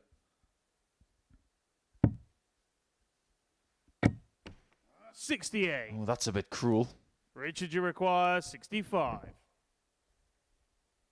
And does he get another 25? Looks like he's looking at the centre of the board. Too central. 2 4s to equalise. 61. He's missed one. Steve, you require That's a 88. rarity. It's only the second double he's missed all day. And is he going to get punished? Yes, Game he shot on the is. second leg. Steve Ouch, West. ouch, ouch, Richard Rowlands. People aren't missing leg, against it's him. Richard to throw first. West is now 2 from Game 2. on. It's like Richard Rowlands is a magnet for the doubles clinic.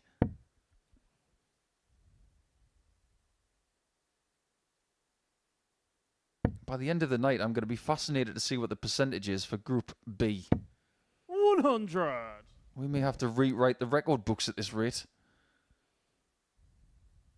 And trust me, the record book for the Modus Super Series is extensive. It's like looking into the Matrix.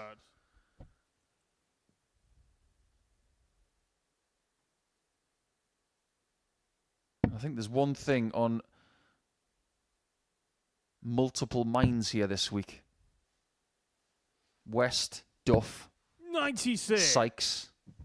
They all have something to put right here. Sykes wants to go one better than Series 6. West hasn't got a series title. 135. Neither has Duff. But Neil Duff has not even been to a Champions Night yet. And it's going to be hard for him to do that when we resume in Group C in around about 13 hours' time. 99.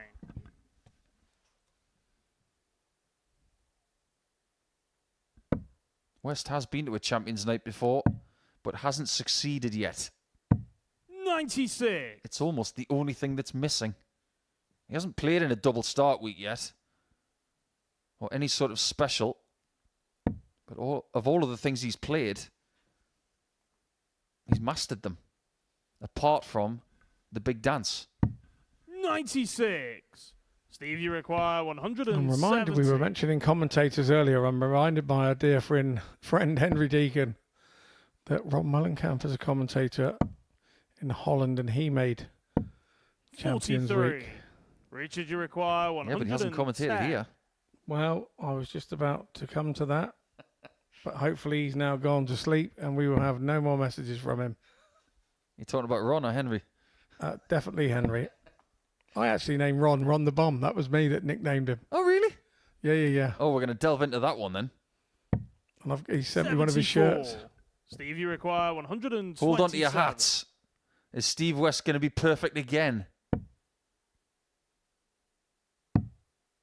Not this time.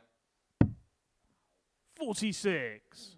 Richard, Like we you said a little bit require earlier, 36. Richard has missed one dart at double in this match and 2 all night. It's game 6.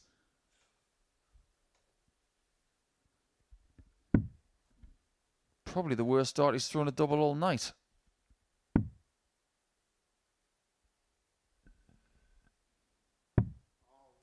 Oh, he knew that wasn't in even before it hit the board. And he may just pay the penalty. Is he going to pay the piper? 57. That was such a big Richard, chance, you wasn't it? require 9. It was, and I remember a dear old gentleman used to tell me in the pub when I was a wee lad, he used to say the easiest thing to do is to hit a double after your opponent has missed it. Hardest thing to do is let your opponent have a go first, because he might get it.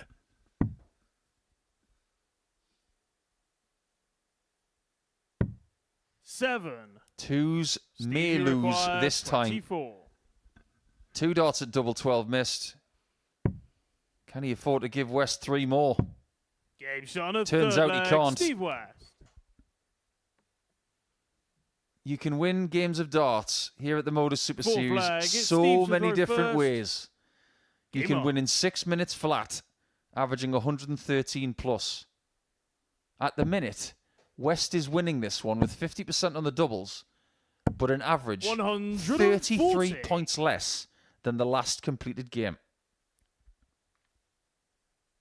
Averages are just a guide. You might have someone winning with an 80 average or 113. 60. The result can be the same. It sure can, but watching Richard Rowlands now. 85. Starts at a double, seems to have broken him for a little bit here.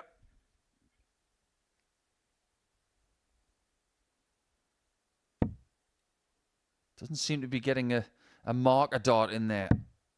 We talked earlier about his attack angle. If he's going to miss that 60, he'd rather it was 58. low. Just doesn't seem to have the weight of the dart in his feel at the minute. And West has got this game in the palm of his hand. He's just got to close his hand 100. over the next 6 to 9 darts.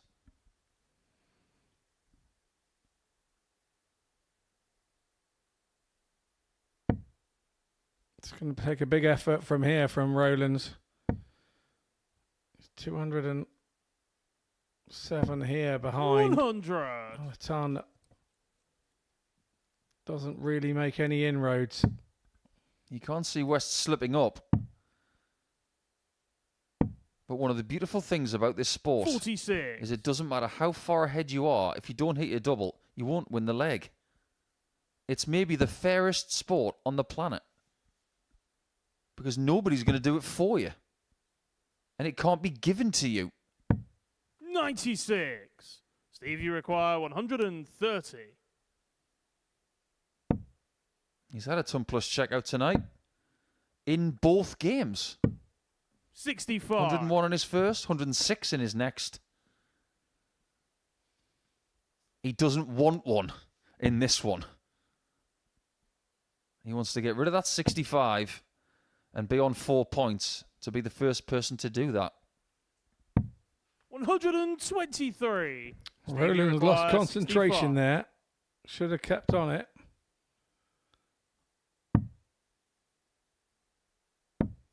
25. Richard, you require Still in the 64. match. I said that West had 6 to 9 darts from 176. He couldn't take the 176 in 9. 48. It turns out he's got the Steve, you luxury of require 12. 40. Game shot. Didn't and need the 12. match. Steve West. He just needed 10. But that's the ideal bounce back for West, who was hit with a hammer against Marvin van Velzen. He comes back with a 4-0 win, and that repairs his leg difference to get himself at +4 and on 4 points, which is the key thing. It just goes to show here at the Modus Super Series tonight, you can win with an 80 average and you can win 4-0. You can also average 33 points more than that and still get the same result, which is exactly what Sykes has done. And Sykes is coming back against Marvin van Velzen next. And if they're both going to turn up, this could be ridiculous.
sucker punch that is. I just went full joy there, saying hold on.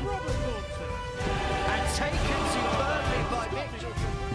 Absolutely wonderful finish. Get a dart of the bull. Gets the bull. And the 1-2-7 again. Bullseye. The 1-2-7 again to level up at one apiece. Absolutely beautiful. No trouble at all. Freedom. But he picks it. He fires it.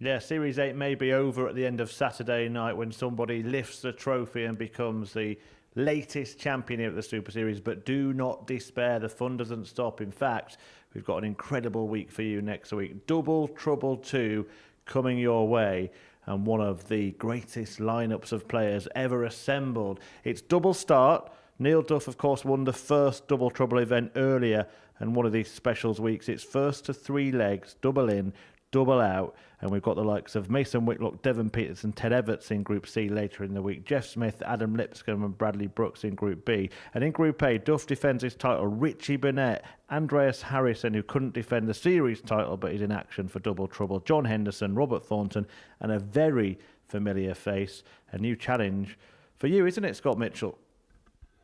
Yeah, just a little bit for Scott Mitchell. He's sitting right here in the commentary box with me. And next week, you are going to be pitting your wits against some of the best double troubleshooters that we've got here at the Modus Super Series. You must be looking forward to it. Very much so. It's the first time I've seen the lineup, so it was like a bit of a reveal for me. Everybody thinks because I work here that I see all that before. Yeah, wow, what a week. Lots of top quality there, and yeah, double to start. I've never played a tournament like that, so I'm really looking forward to it, and I feel honoured to be part of a specials week. We're looking forward to watching you, Scott, and we are looking forward to watching this battle, the 4th battle of the week between Marvin and Tom, especially considering what we saw from Sykes in Game 5. One thing these two have in common is that they were both averaging 115 after 2 legs in their previous game. This could be unbelievable if they both have the same sort of accuracy as their previous match. Here we go. Let them off the leash. 99. Over to you guys. Exactly how it should be. The last time he was in a Group B, 139. I was just going to say, he hit a 9-dart leg. And he saved it for after midnight, and it's just gone midnight. Maybe Marvin's a werewolf. 42. He went with it a little bit that last dart, didn't he? He was getting excited himself when he went down the treble 19s route, but not to be. 55. He's got to concentrate on now finishing the leg off. You don't want to start like that and then give the leg away. 48. We do still have the possibility as well that everybody could walk away from tonight with 4 points.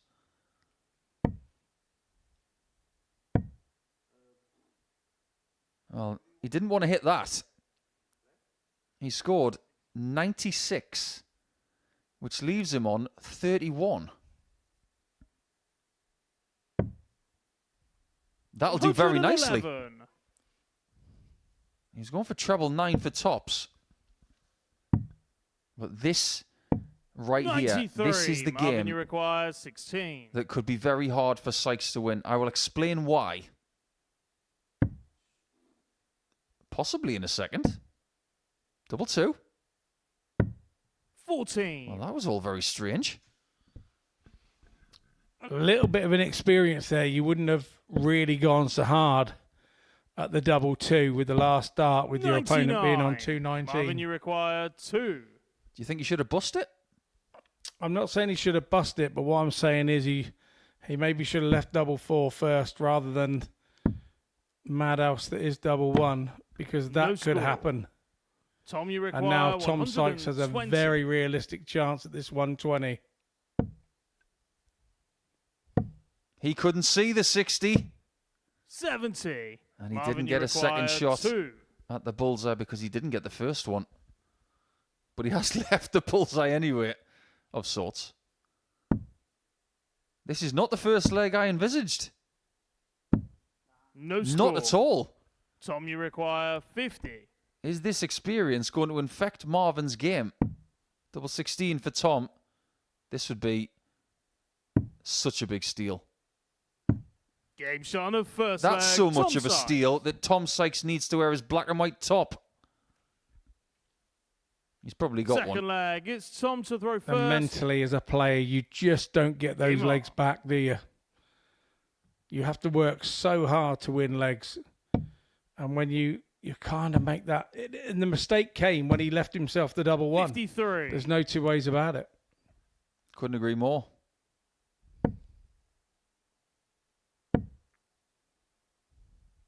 I was just about to say at the end of that leg why this game is so hard for Sykes to win. He's got someone playing brilliantly 100. and having the throw.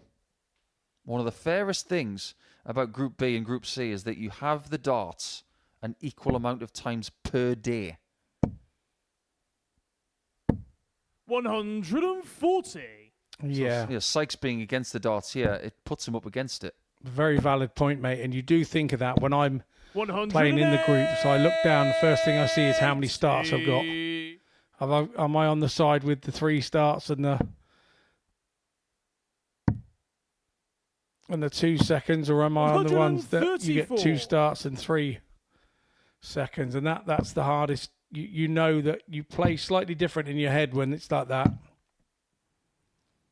43. Marvin, you require 144. After the max, Tom's found a bag of nails. But he could finish 94. with a little bit of Tom, you require Hollywood. 125.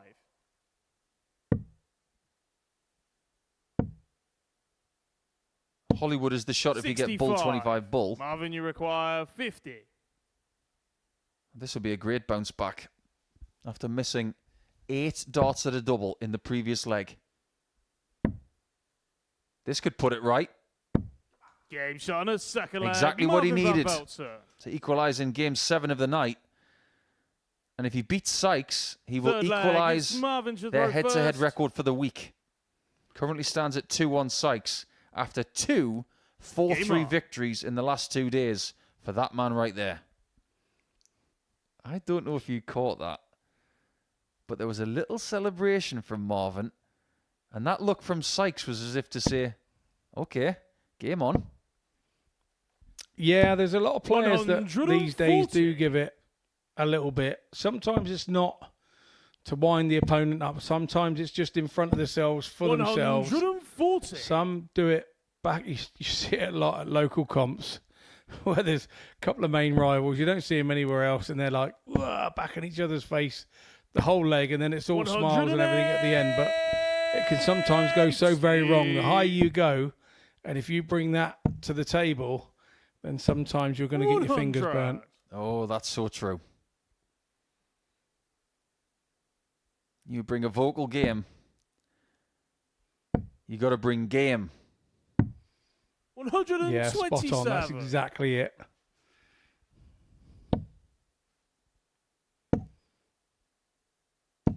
$100. Marvin, you require 54. Sensational third leg, scoring-wise. 54 after 9 is world-class on any planet. And he's hit the wrong double. 46. Tom, you require 161. That's the same height as double 8, so he's done that twice in this game now. He's gone too high in the 4 o'clock position and the 8 o'clock position. 97. So something isn't quite Marvin, you right require in 8. that department. Can he correct it at 2 o'clock? Game shot on the third It's leg. twos this Marvin time. van Velzen. This is not the kind of game I expected, but it's still enthralling.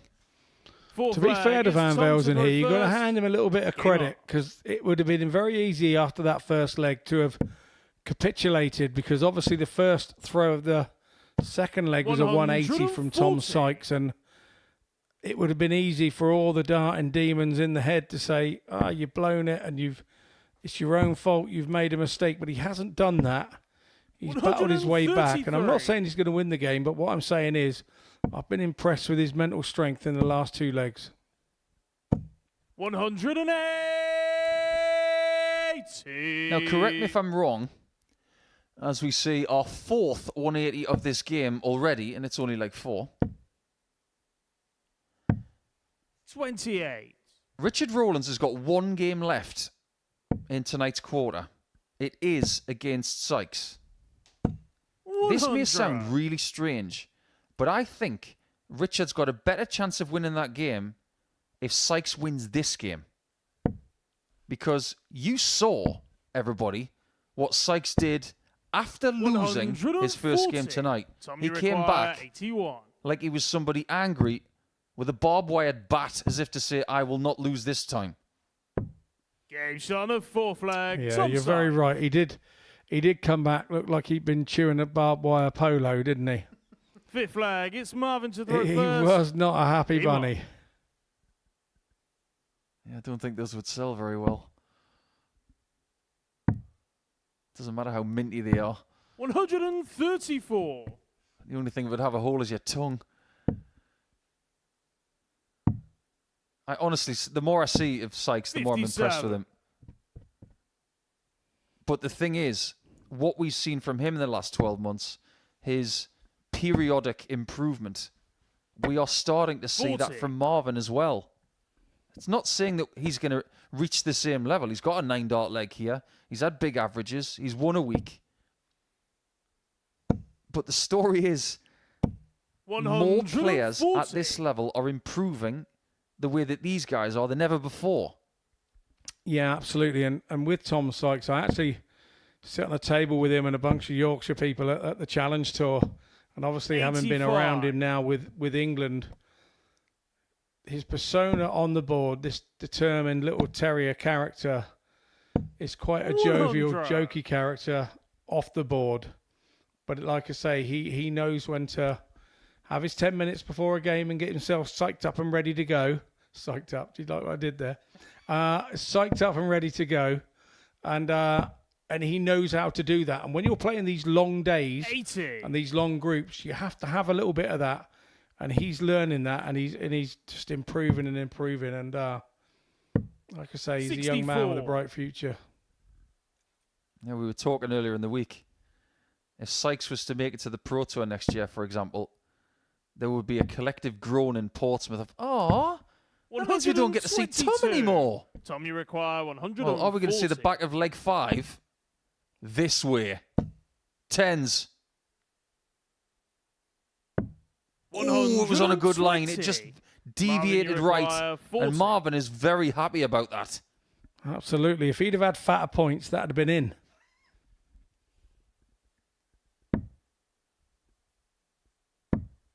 That one's in. Flag, Marvin This van game Velzen. is starting to deliver exactly what we thought it would.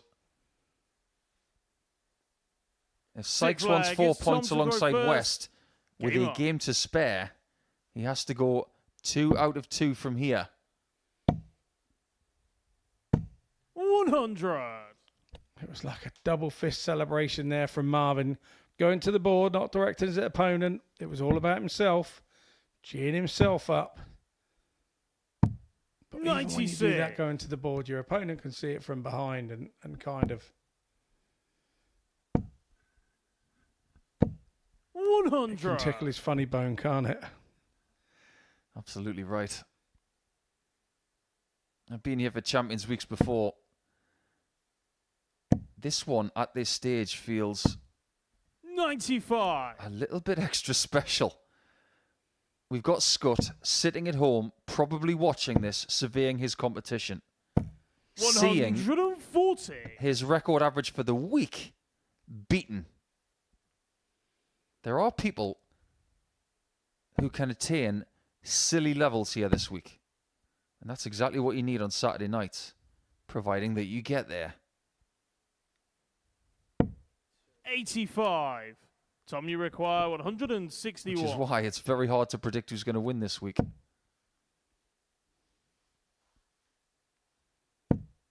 That's a great switch. Usually the word switch is used for going 99. down the board. But in that case, it was switching because of his position as opposed to where he was throwing. 140. Just went with that last start, 62. Didn't he? Again with the throw, followed his arm. One shot is all he needs this time to take us the distance in this fixture for the third straight day. 7th and final leg. It's Marvin to throw first. Game on.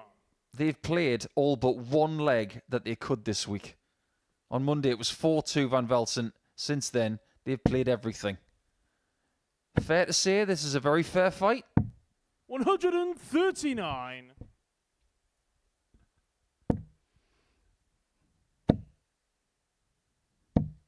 $83. There are certain fixtures this week I could watch them play best of a million. But we have to 43. settle sometimes for just 2 games on a Thursday and a Friday.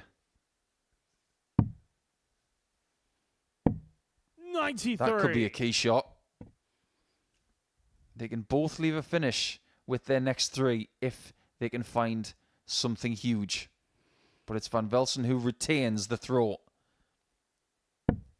Yeah, but that last treble was big to keep Van Velzen honest. 93. And that equally is a big dart, that last treble 18 there for Van Velzen. 140. It's not going to be maximum number 5 in the match.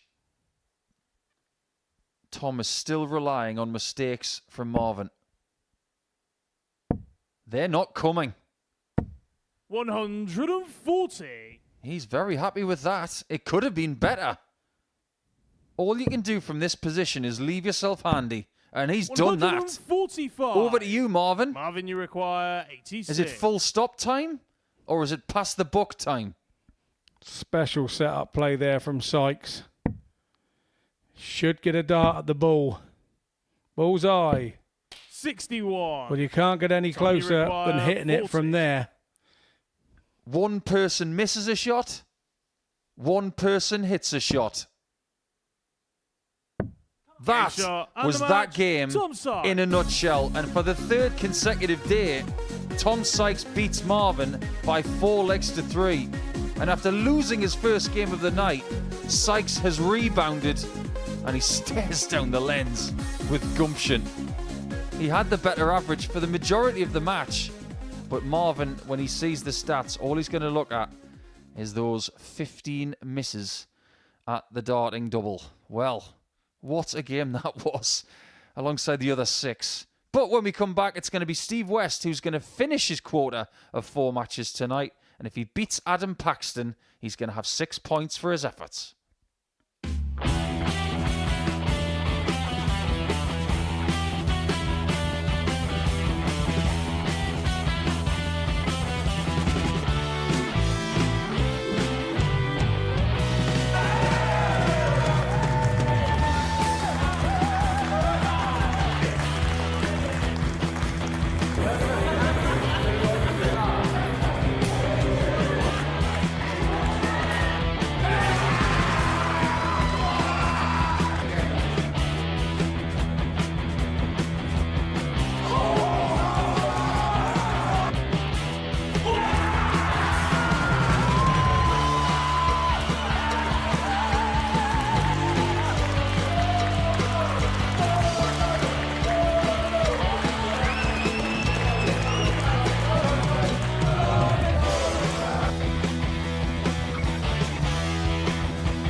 Well, in Group B at the Modus Super Series Champions Week, difficult to separate the players. Are we going to start to see somebody make a move here? And is it going to be Steve West? A man who's got so much experience of making finals nights, so much experience of making Champions Weeks. He's here at another one, and if he gets his third win from his 4 games tonight, he will move to 6 points and put a little bit of distance between himself and the man that he's playing. However, if Adam Paxton wins this game, then we still have the possibility of all the players being tied come the end of the night. In the first 5 matches, a player throwing first won the game, and in the last 2, it's been won against a throw, including West's 4-0 win over Richard Rowlands. Which way will this one go? We will see in the company of Scott and Paul. Well, we're in the same boat as you. We were having that conversation while the break was going on. Is somebody going to grab this group, and is it going to be within the next 3 games? Been a very entertaining evening so far, with the standard being super, super high. I don't see this game being any different. 93. We've been part of this project since the very start, Scott. It's very easy for me to sit here with you 140. and say that this week is one of the best weeks we've ever had. But over the last 5 years, 98. Steve, you since the require springtime of 121. 2020, the standard this week has been very rarely seen like this before, doubles-wise and 30. average-wise. And we're getting bits of drama added in there too, especially from our last match, which saw Sykes win again at the expense of Marvin van Velzen. 100. Steve, you require 91. Yeah, Marvin had the darts there, and he just never got that first leg that he so messed up. He never got that back. 51. Adam, you require 110. So Steve West now sets himself up on top. So he's going, come on then, Adam. 110. Still on. Not now. By the width of a wire, it's not on, and that's Steve, been summing up the evening. Yeah, he doesn't get it the naughty way. The old treble 1, treble 19 bull route, which can make some players like Steve West blink twice, but he doesn't blink there. I remember a shot Second leg. in our old studio in Southampton where Game on. Chaz Barstow had 116, went for 19s and it treble 3, treble 19 bull. 65. Really, really naughty from Chaz. Sometimes you've got to take the naughty shots as well as the good ones.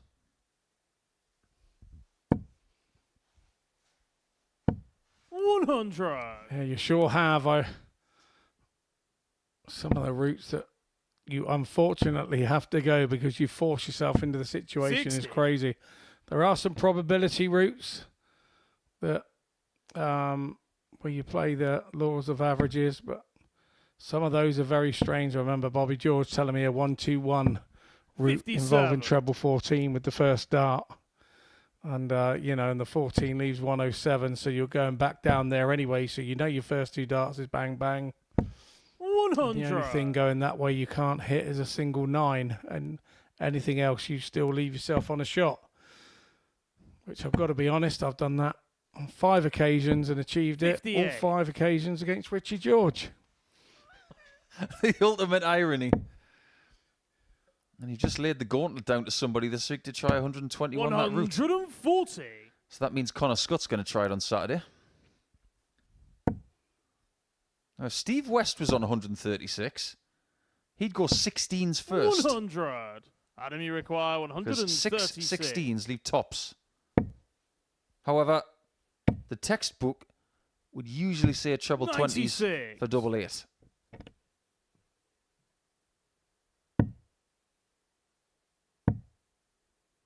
Fair to say this game's just a little 46. bit quicker Adam, than you some require that we've 40. seen tonight. But even the slower ones have been dramatic. Game shot on a second With the leg. flat lie, Adam he Paxton. finds double 10 for the equaliser. Looks like they both got the memo for the shirt Third tonight. leg. It's Steve to throw first. Game on. One of the reasons why Steve wears these colours, and the colours you will see a little bit later on Friday night, is because of his beloved 100. Tottenham Hotspur. who apparently have been drawn against Coventry City in the next round of the EFL Cup. And they had a rather good 100. FA Cup final back in the 80s with a very, very famous diving header by a player called Keith Houchin. One of the best goals ever scored in an FA Cup final. 140. Sorry, Steve. He was playing for Coventry that day. I remember it well. I watched it live as a kid. 93.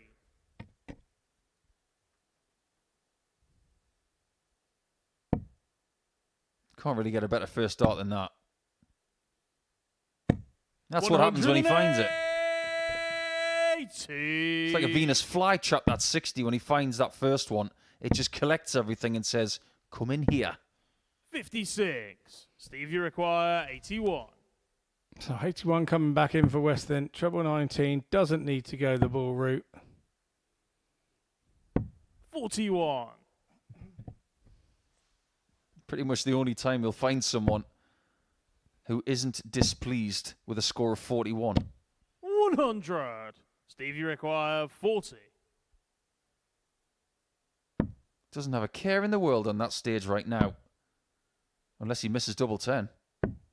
20. Sometimes you can have too much time and be having a little look over your shoulder going, well, I don't actually need to get it now. I've got some darts in my hand. But that was, yes, very close to... 100. Adam was saying, no, you've got no time. You should have got that. Game shot on the third leg. Steve will be happy with that, but somewhat relieved as well. I thought Adam was going to do a full Luke Humphreys there. Fourth flag. It's Pretend Adam to throw the dart and turn around and say, I fooled you. Oh, he's waiting for the crowd to be on Saturday night for that, probably. 60. This place is going to be bouncing. In less than 2 days. We live for the Champions Night. When 93. Andreas Harrison was here, winning Series 7, the noise could be heard streets away. 100. I said earlier today that this championship, it can change lives. 121. And it changed Andreas Harrison's career so much, he smiled. He did. Through his Scott Waite's beard. 60. He did. Out of all of the weekly wins, maybe the biggest story was West in week 11. 123. With the return, fresh scars, both physical and mental. And they didn't stop him from winning. And at the end of the day, on that Saturday night, he needed a timeout before he did his interview. Steve, you require 164. He was too busy gushing with happy tears. There might be more coming in about 40 hours' time. 92. Maybe a little bit more.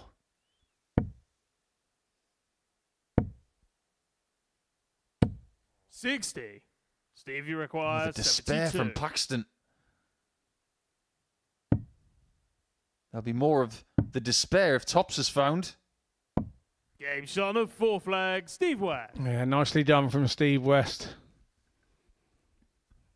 Clinical. Fifth flag. It's Steve to throw To first. break a throw. Game on. Now he throws for the match, and I feel he's done the hard work, but we all 60. know that the hardest work is closing the game out.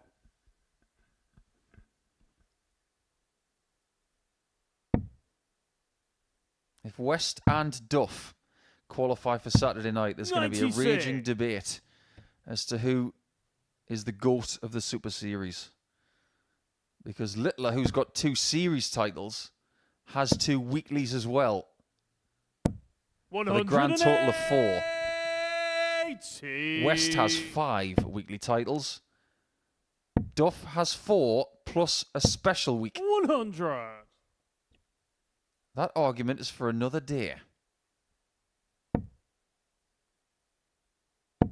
You can see in the eyes of the man with the glasses 140. that he wants this done so he can leave and get ready for tomorrow.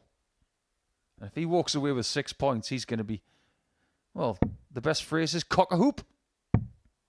41. Steve, you require 121. So, bullseye first. 21. 96. We couldn't quite see past the flight. We thought that was a double ball finish. 140. Seriously, Steve. Steve, that was a spicy 25. meatball. He doesn't even flinch. 17. But there he does a Adam, little you bit. require 124. And Adam doesn't need 2 bulls. He may just need 1. 1 bull. 99. He only gets a semi-bull. Steve, you require 8. So after 3 match darts, Game West shot wins on the match. Steve and West. walks away from Thursday and Friday, because it is Friday morning, with 6 points from a possible 8. That is a sensational start to his campaign in Champions Week. And if he was to replicate that on Friday night, West will go back to the Champions Night and join Connor Scott. It was good enough on this occasion, not his premium best, but it didn't have to be. He got enough chances and he took what he needed, and he is running into the Portsmouth night with the lead at the top of the table for now. When we come back, it's going to be the end of the night for Tom Sykes and Richard Rowlands.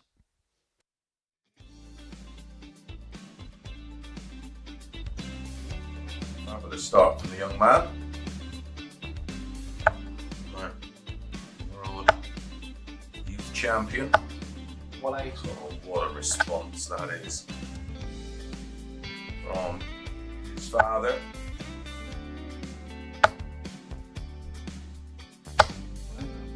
Back-to-back 140s. Siding leg of 7.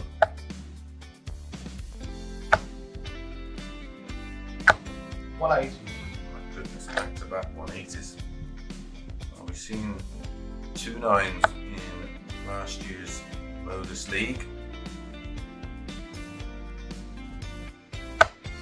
Seen a couple of 10s.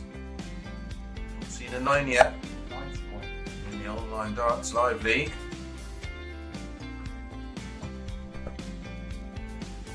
Double 19. Double 12 for the 9. And he gets the 9. What a way to win. B. Group B only contains the 5 players. 3 progress to Saturday's final. 60. Of course, that emphasis is on qualifying for Saturday night's final. Because the the runner-up, and the winner of the 3rd and 4th place playoff will get their crack at Champions Week. 180. Trying to get their hands at £7,000 first prize. 45.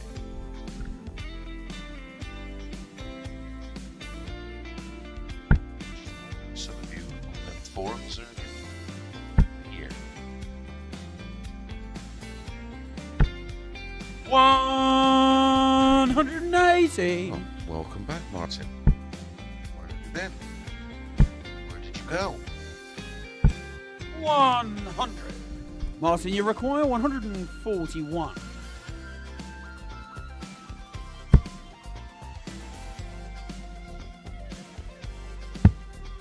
Double 12. Game Absolutely shot on the outstanding Martin from Adams. Martin Adams as he hits a 9-darter.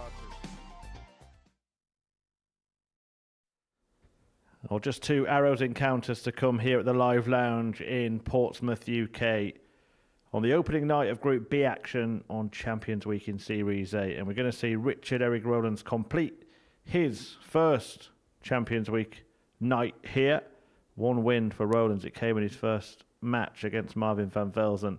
He takes on Tom Sykes, who's had a fantastic night, 2 wins out of 3.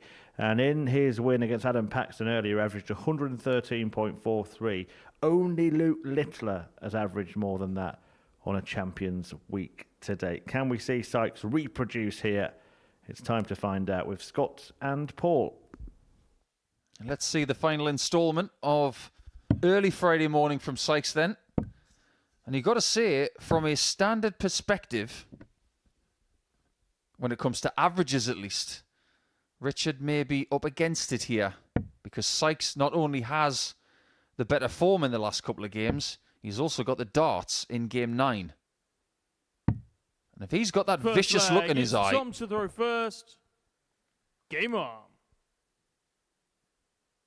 I don't think I'm going too far with this, Scott, but I think Richard may have to play the best game he's ever played to beat Tom Sykes if he's in the mood here. 100. Yeah, very much so, but it's whether Richard's pace is going to allow Tom to play the pace that he feels most comfortable at. An incredible point. And if Richard keeps doing this, 140. he could work his way through this game as the underdog.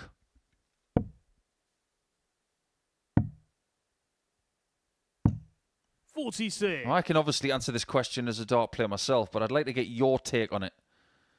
Is there a pace of game out there that doesn't suit your way of thinking on the stage? No, not at all. I think once you get to our ripe old age, 99. you tend to have played everything that you could have played.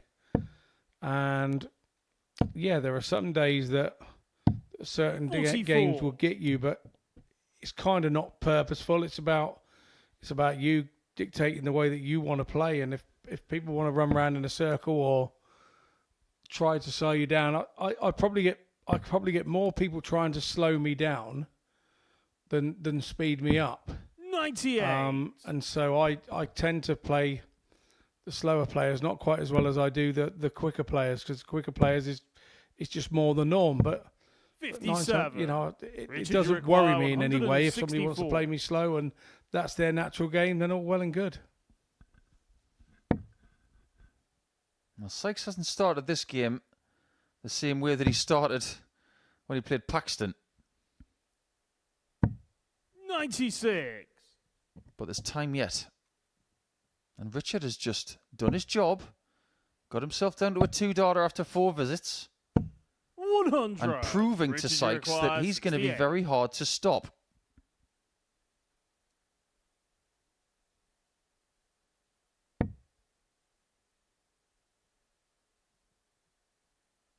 When he was winning his weekly final, double 16 was at his mercy.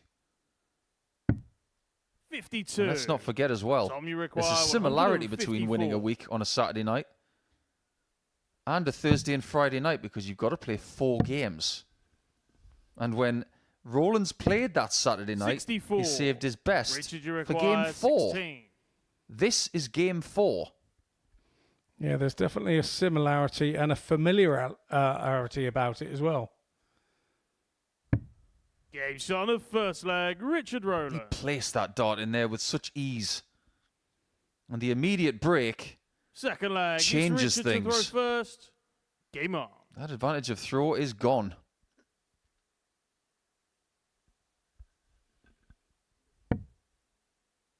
Now, when Sykes did get that 113.43 average, he did so in 6 minutes flat.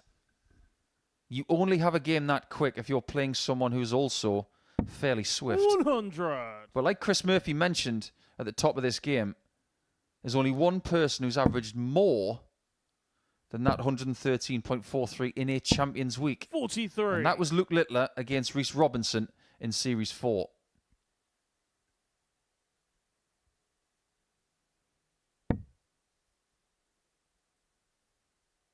We have seen bigger averages than that, but not in Champions Week. Some of the other 58. ones that come to mind, 111 from Martin Adams. That was in Series 2. Owen Bates in Series 3, 113.29 against Darryl Pilgrim, who has the Super Series record of over 122.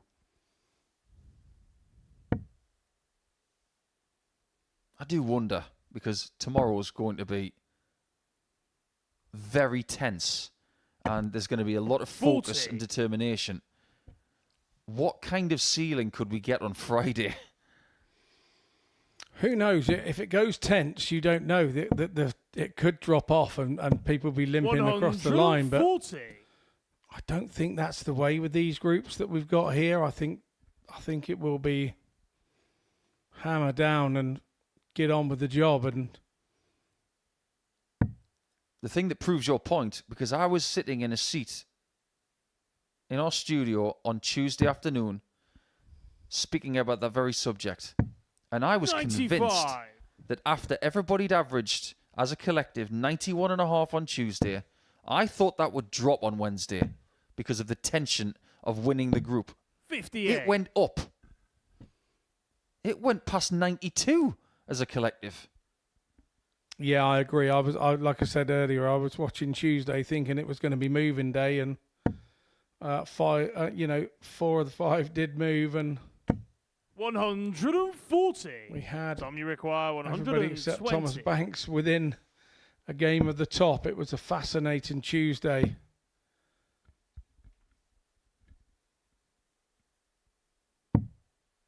$80. Richard, you require 68. This game is all about timing. And at the minute, Tom's timing is just a tiny bit off.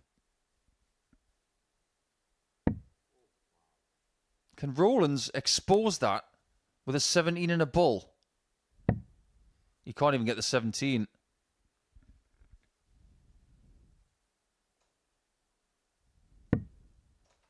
$23. Tom, you require 40. Well, from there, Rolands should have got himself a double. And is Sykes going to punish him? Game shot on second Yes, he leg. does. Tom Sykes. Levels it up. Breaks immediately back. Third leg. It's Tom to throw first. Game on.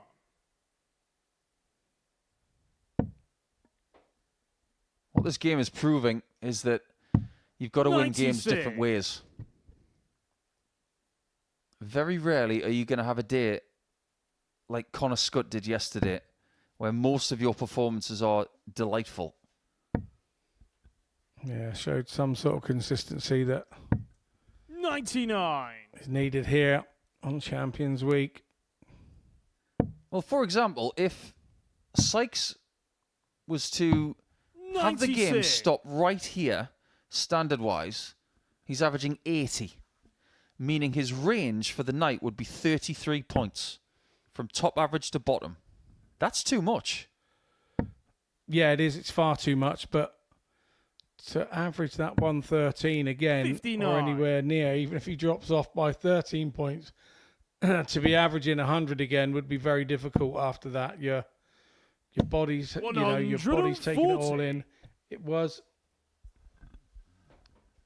one of those things where you sit there as a player and go, can I do that again this evening? Because you surprised yourself. Yeah, I think sometimes when you've had that ridiculous performance, it overinflates the importance of range. 45. You just want to make sure that your bottom range is higher. You want it to be something like his first game.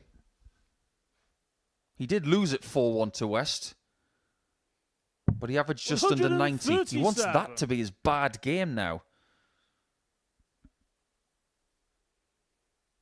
And it just so happens, as soon as we start talking about that, he's lifted his numbers towards 89 with a much better third leg. 55. Tom, you require 32. And the way he's looking at this 32, it's like he's got revenge on his mind.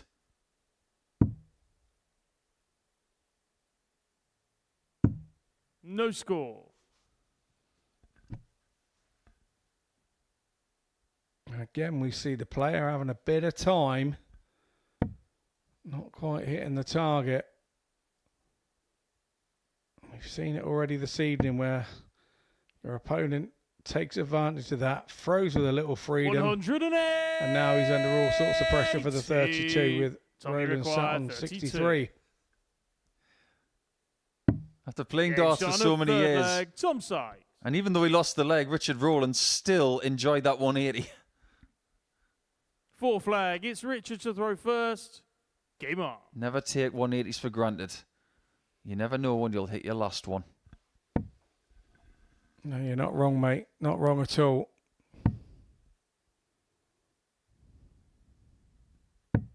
$58. We are fast approaching what is possibly conceived as darts season. 134. When August is over, things get serious. When this series is over, Double Trouble, featuring Scotty Dog Mitchell and the rest, it will lead us into the time of year where the big money is played for 43. wherever you go in the world. World Masters, Lakeside, Grand Prix, Players' Championship Finals, Grand Slam. 44. All roads lead to North London at the end of the year. And let's not forget as well, the Modus Super Series is going to crown 2 series champions before Christmas. One of them in less than 48 hours. 45.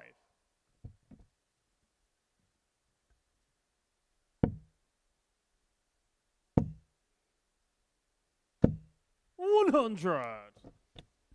Over the course of time, since Sykes was in that Series 6 final with Scott Taylor, his points have got smoother and they've got longer. When he came into Series 7, 55. I think he went through a period of experimentation to try and find out what works. And it's taken him a little bit of time to get used to these longer points. 93. They don't work for everybody. Very true.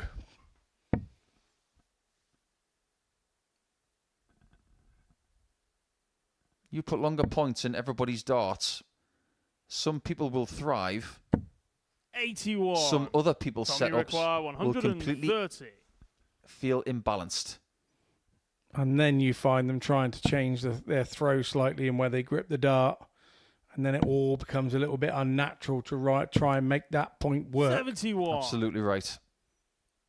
Don't use a fashionable item just for the sake of it. Use something that is functional, not fashionable.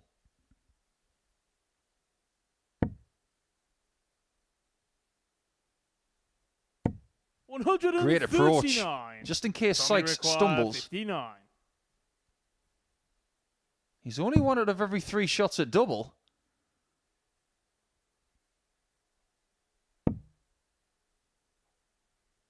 He doesn't improve on that ratio, giving Richard, Rowlands a chance 80. to equalise at 2-2. Yeah, opportunity knocks here for Rowlands.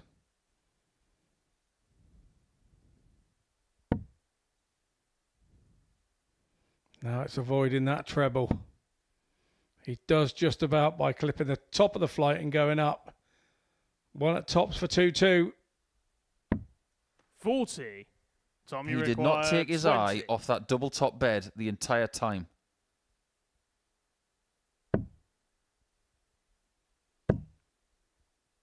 He's got to hit it from the left-hand side. Game shot It's of good 4 enough flag. for Tom 3-1. Sykes.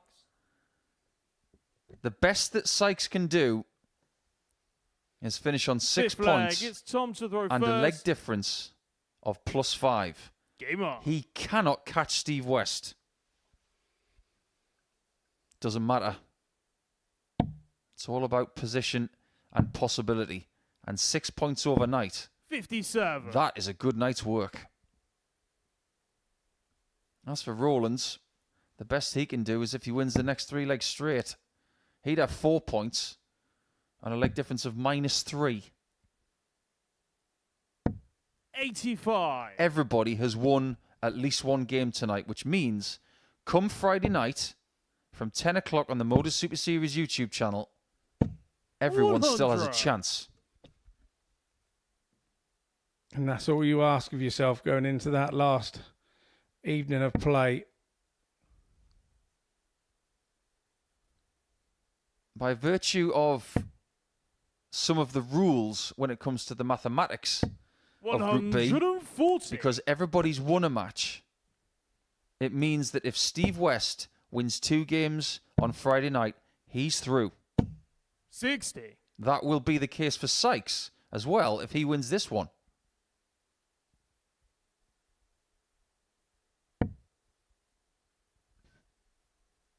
But this game has been so different to any other that Tom has played tonight. 60. You play West, you play Marvin, you play Paxton, everything's swift.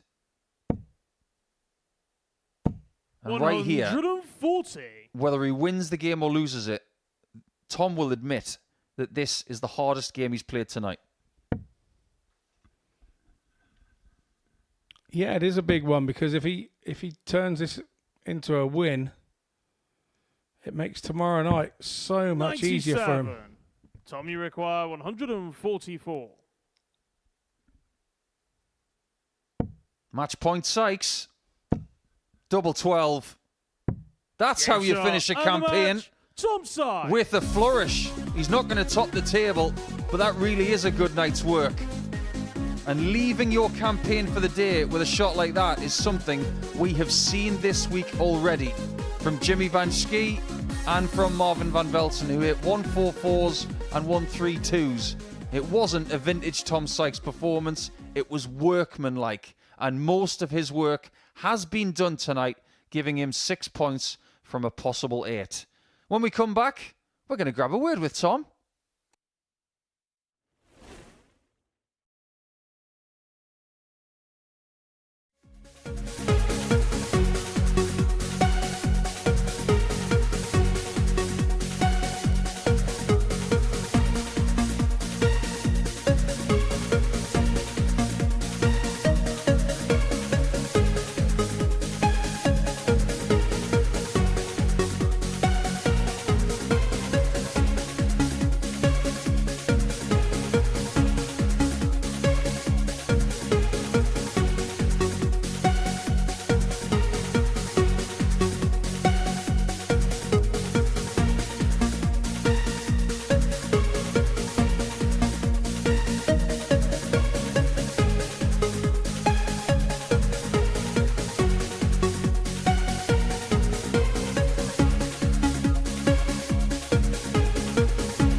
Well, just one game to go, but Tom Sykes has completed his evening's work.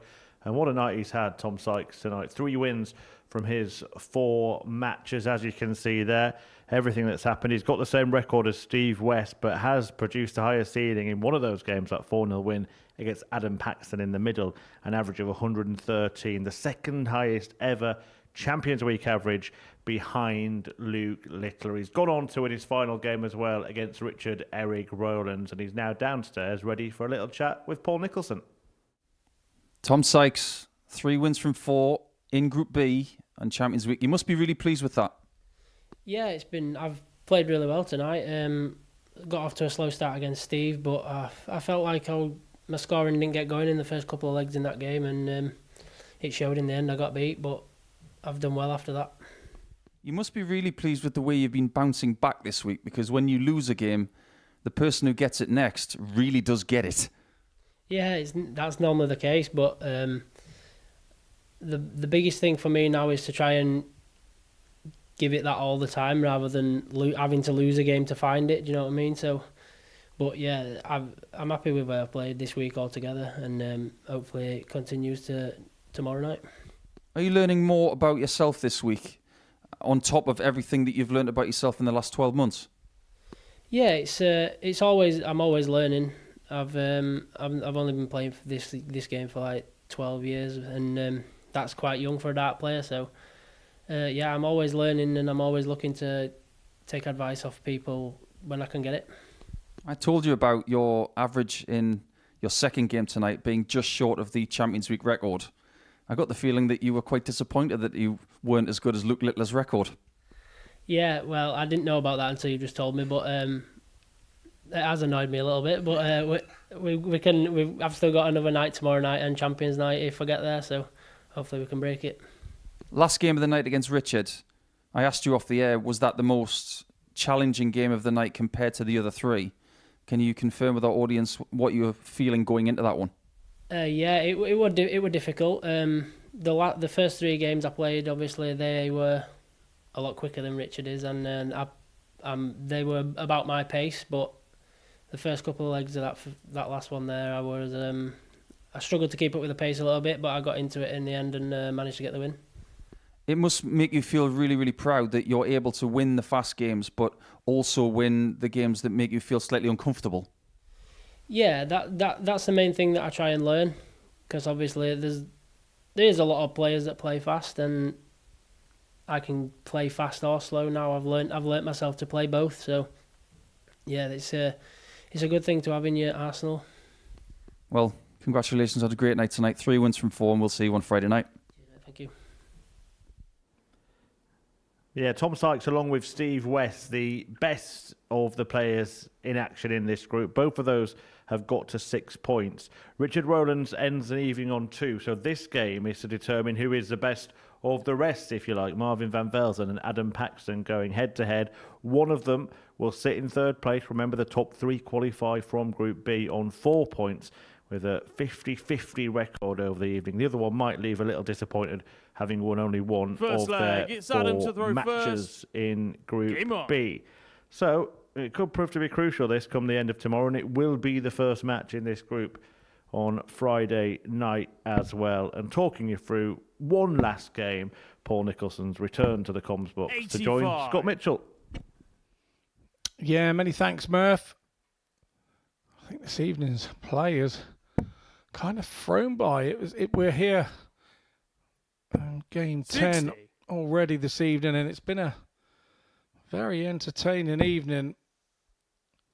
Early doors, we were looking at like 88 100. being the lowest average after the first 5 or 6 games, and it's tailed off of some of the averages, mainly because of the importance now of 60. the matches. Everybody's settled in, and the group is starting to take shape, and players are needing and knowing what they're 45. needing now. That table sits in the back room on a separate screen, and the guys can look at the table while they're in the practice room, and 40.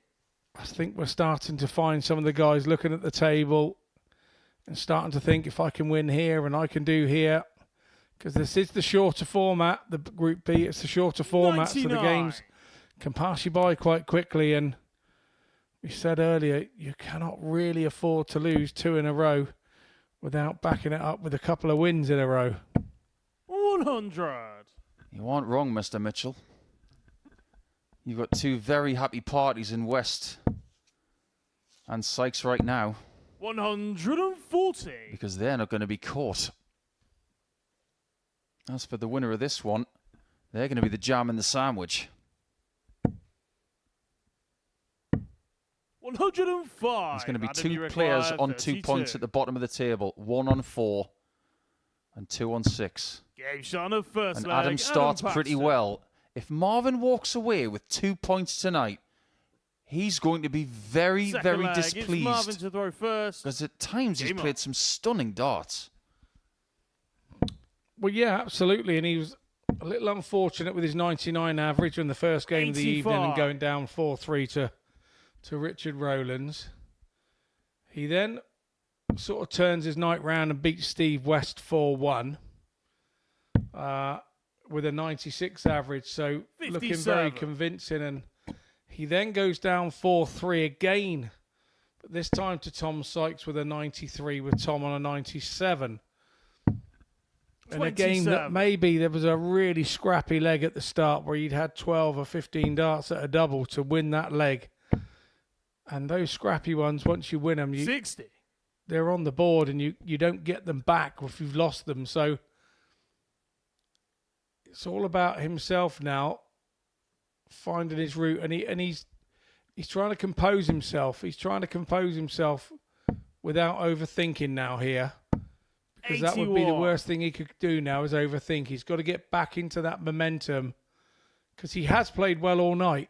There's been just a couple of moments where he's made mistakes. 100. But you can't chuck those in a rucksack on your back like a house brick or a block and allow them to drag you down.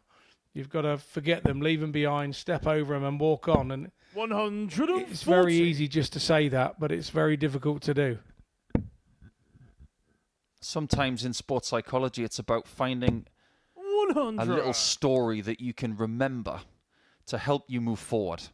So, taking on board what you've just said, the baggage of the evening that has been negative, 94. what Marvin's got to do is take that rucksack full of negative bricks, take it off his back, leave it on the floor, and then re-enter his 43. bubble, Marvin, which is you full of require positivity. 64.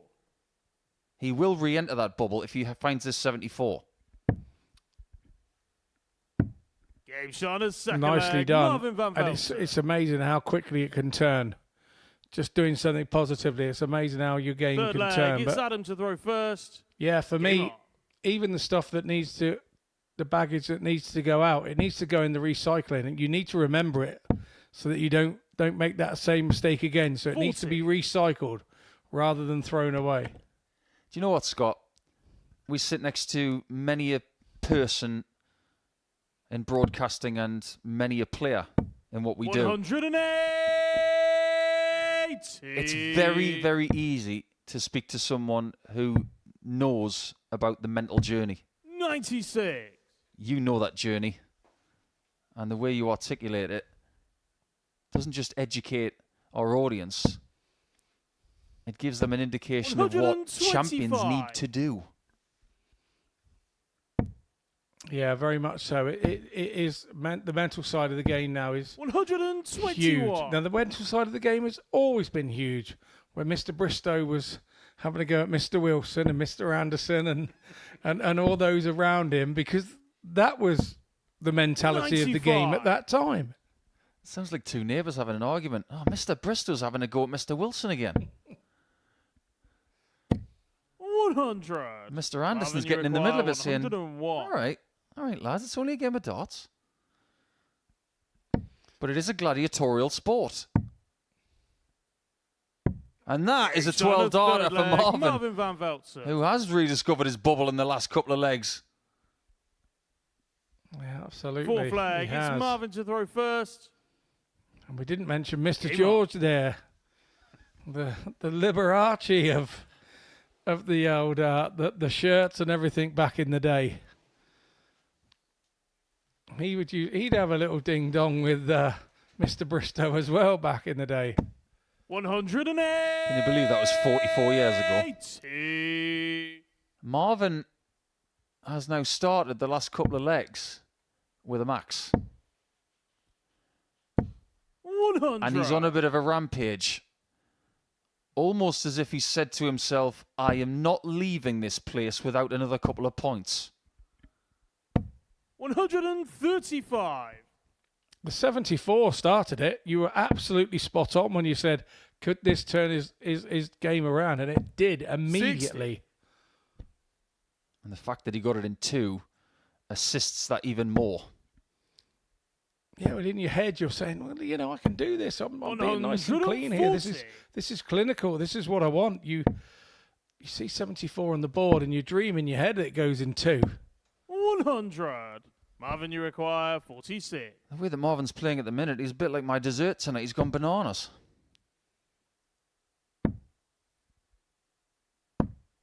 This is incredible. Marvin van Velzen.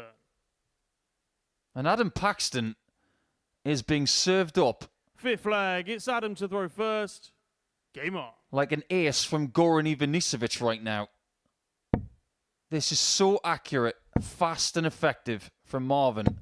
There may be nothing that Adam can do about it. There you go, 180, 180s throughout the course of Champions Week. And it's only day 4. 40. We had a silly amount of 180s in Group A. 133. 120. That's about 20% more than the norm, if not a little bit more than that. So 22%. I know exactly what you're saying, mate. Yeah, understand that. Oh, there's another one. And we've just missed one because it bounced out. I think Adam ruined a flight with his previous shot when he was perfect after 5 treble 20s were hit. And then he has to stand back and watch Marvin hit one. Well, the thing about the equipment that Adam uses, he uses a strange stem type called a slick stick, which is where you don't feed the flights in from the top, you feed them in through the side. And if you ruin that stem, you 55. Know about it. But they do avoid the Robin Hood, that style of stem, and that was why they were 96. popular, made popular by John Lowe back in the day. 146. Very much so.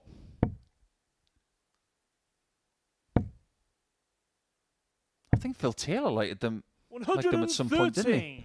Yeah, he had some pink ones. Oh, those things. I wonder who taught him that. No idea. He asked me one question one day. Why do you use pink flights and stems? And I grabbed his dart, put it in the treble 20 flat, put mine in next to it flat. So which one can you see first? 2 weeks later, I see him on telly with pink ones. I couldn't believe it. On the 5th flag, Adam Paxton. That's not pink. That's green. And very good. The last 3 legs in this contest, 12, 12, 14. Just because it is past 1 o'clock in the morning here in Portsmouth, that means nothing about quality going downwards. This game has got 5 180s, and for the first time tonight, somebody has eclipsed 3 180s themselves. And it's been so good for Marvin, he's actually got 4.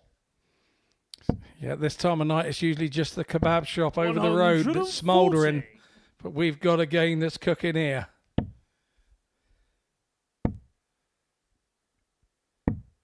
58. Look at that spread from Marvin. Explosive. And he's not done. He might even finish the night with a 10. Think about what Sykes has done tonight. Think about what West has done. But do not forget about Van Velzen. Marvin, you require 40. You might as well get him to walk onto Simple Minds. Because he's saying, don't forget about me. 20. Just forget about that visit. Yeah, he's a bit Johnny H. Jazz now. Shattered dreams. 97. Marvin, you require 20. A little bit of composure before he tries to solidify 3rd spot after the first day of play. That's what he's got. Marvin van Velzen. It's a good bounce back because Van Velzen, who started with a defeat tonight against Rowlands, he's had a very up and down night, but boy has he played well there. 99.4. He's almost bookended the night because that's what he had against Rowlands in defeat in the first game, but it is good enough to win this time. It could have been a lot better had he been sharper on the doubles towards the end, but he'll take that, and overnight he will be sitting in a qualifying position for the Champions Night just behind Sykes and West.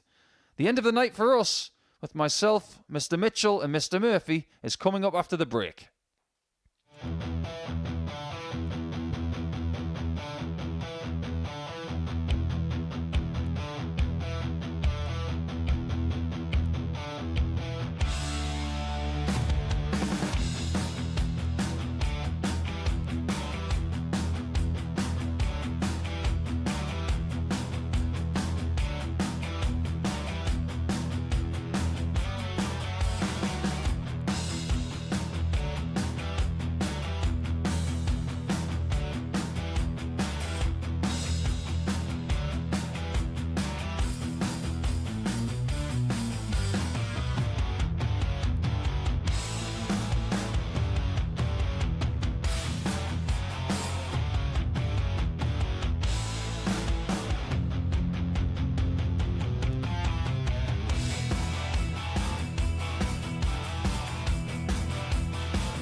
So the end of the night has come. Halfway through Group B, Paul Nicholson and Scott Mitchell have been in commentary watching the action. I will start with you, Paul.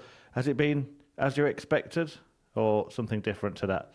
Do you know what? I think what we're starting to get this week is a new perspective as to what's possible.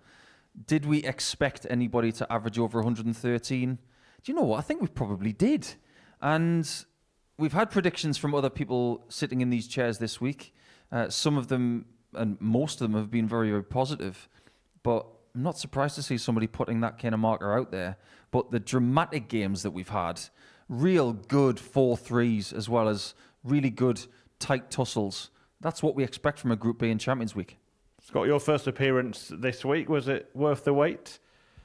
Yeah, very much so. I enjoyed the 113 from Tom in that 6 minutes. That was pretty special. But then I've enjoyed him having to work hard as well in a game that's a totally different match altogether, being slower with pace, not comfortable for him to play, and he's having to develop himself as the all-round art player. And I think he's starting to learn, and he's going to be there and thereabouts for a long time to come. Yeah, a couple of players at the top. Sykes, one of them. Steve West, though, is at the summit of the pile. We did kind of expect Steve to make it through this group. Can you see this going wrong for him tomorrow? Has he got a foot in finals night? Can't see it going wrong at all.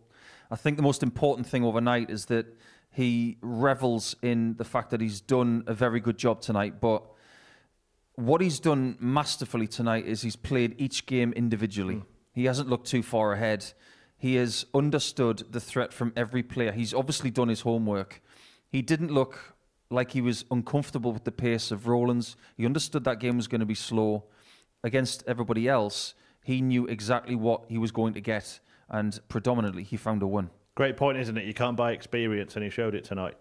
No, absolutely. And we know with Group B, we've been here many times and I've played in it, it can get away from you. The games, you get used to playing in the games where there's 15 in a day, and all of a sudden you've got 10 in the evening, and the whole group can pass you by. You lose one, think, that's all right, I'll get the next one.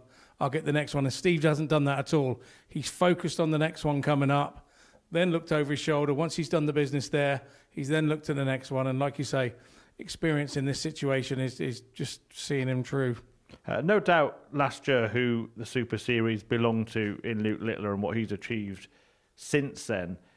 Could 2024 turn out to be the year of Tom Sykes here at the Super Series, who's just tonight hit the second highest average we've ever seen at a Champions Week? There's no reason why not. I mean, we've been raving about Tom for a good 12 months, but it was amazing to look him in the eye during the interview post his 4 games and to inform him that it was the second best average.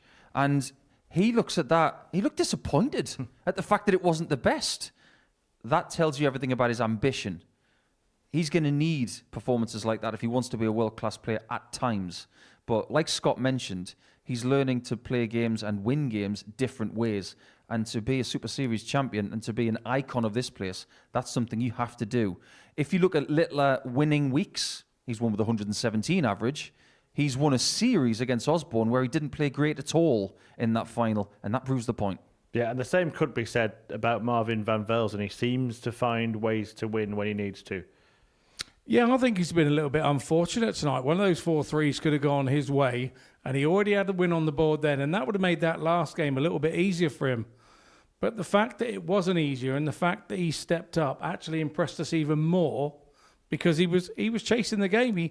He had to win that game to walk out of it to feel that he's achieved tonight. Yeah, really good stuff from him. He dealt with Steve West as well. There is still that little feeling in all of the groups actually this week that anybody can beat anybody. So nothing's certain yet. Not at all. I mean, you look at the way Adam Paxton played in his first game tonight. He was really, really decent. So when everybody's got points leading into night 2 of Group B, anything is possible. If you've got 6 points like Tom and Steve have, you don't rest on that because 6 points doesn't get you through. 8 points might, 10 points will, so you come back with the same vigour and you get the job done because if you go to sleep, you might not be coming back on Saturday. A group average of over 91, everybody hit a ton plus checkout. Nobody's kind of shrunk into themselves tonight, have they? Everybody's shown what they can do.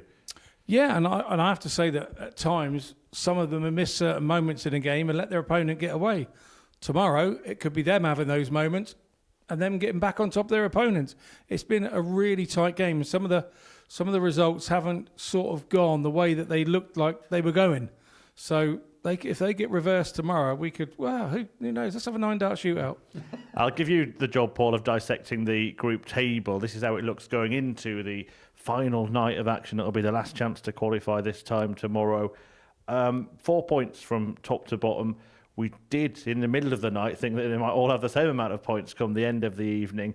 Can you see either Adam Paxton or Richard Rowlands doing enough to breach that top 3? Yes, absolutely. Because when we've got a complexity of a table like that, if you flip it completely around 180 degrees, then you'll have everybody on 8 points.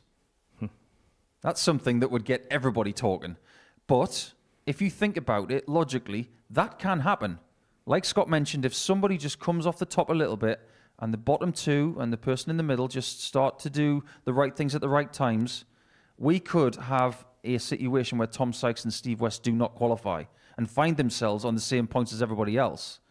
That is an enticing possibility. Is it going to happen? It's unlikely, but as long as it's possible, we will talk about it. Right, we've seen everybody play now this week. Every player's been in action, and we're going to know at the end of tomorrow who the 6 are that make it through to the finals. I'll start with you. I haven't done this yet this week, but I'm going to start with you, Paul. One name, having seen them all, who's going to be lifting the trophy on Saturday? Scott. Scott? I don't think Tom's going to be that far away. There we go. Thanks for your company tonight, gentlemen. We'll see how it unfolds tomorrow.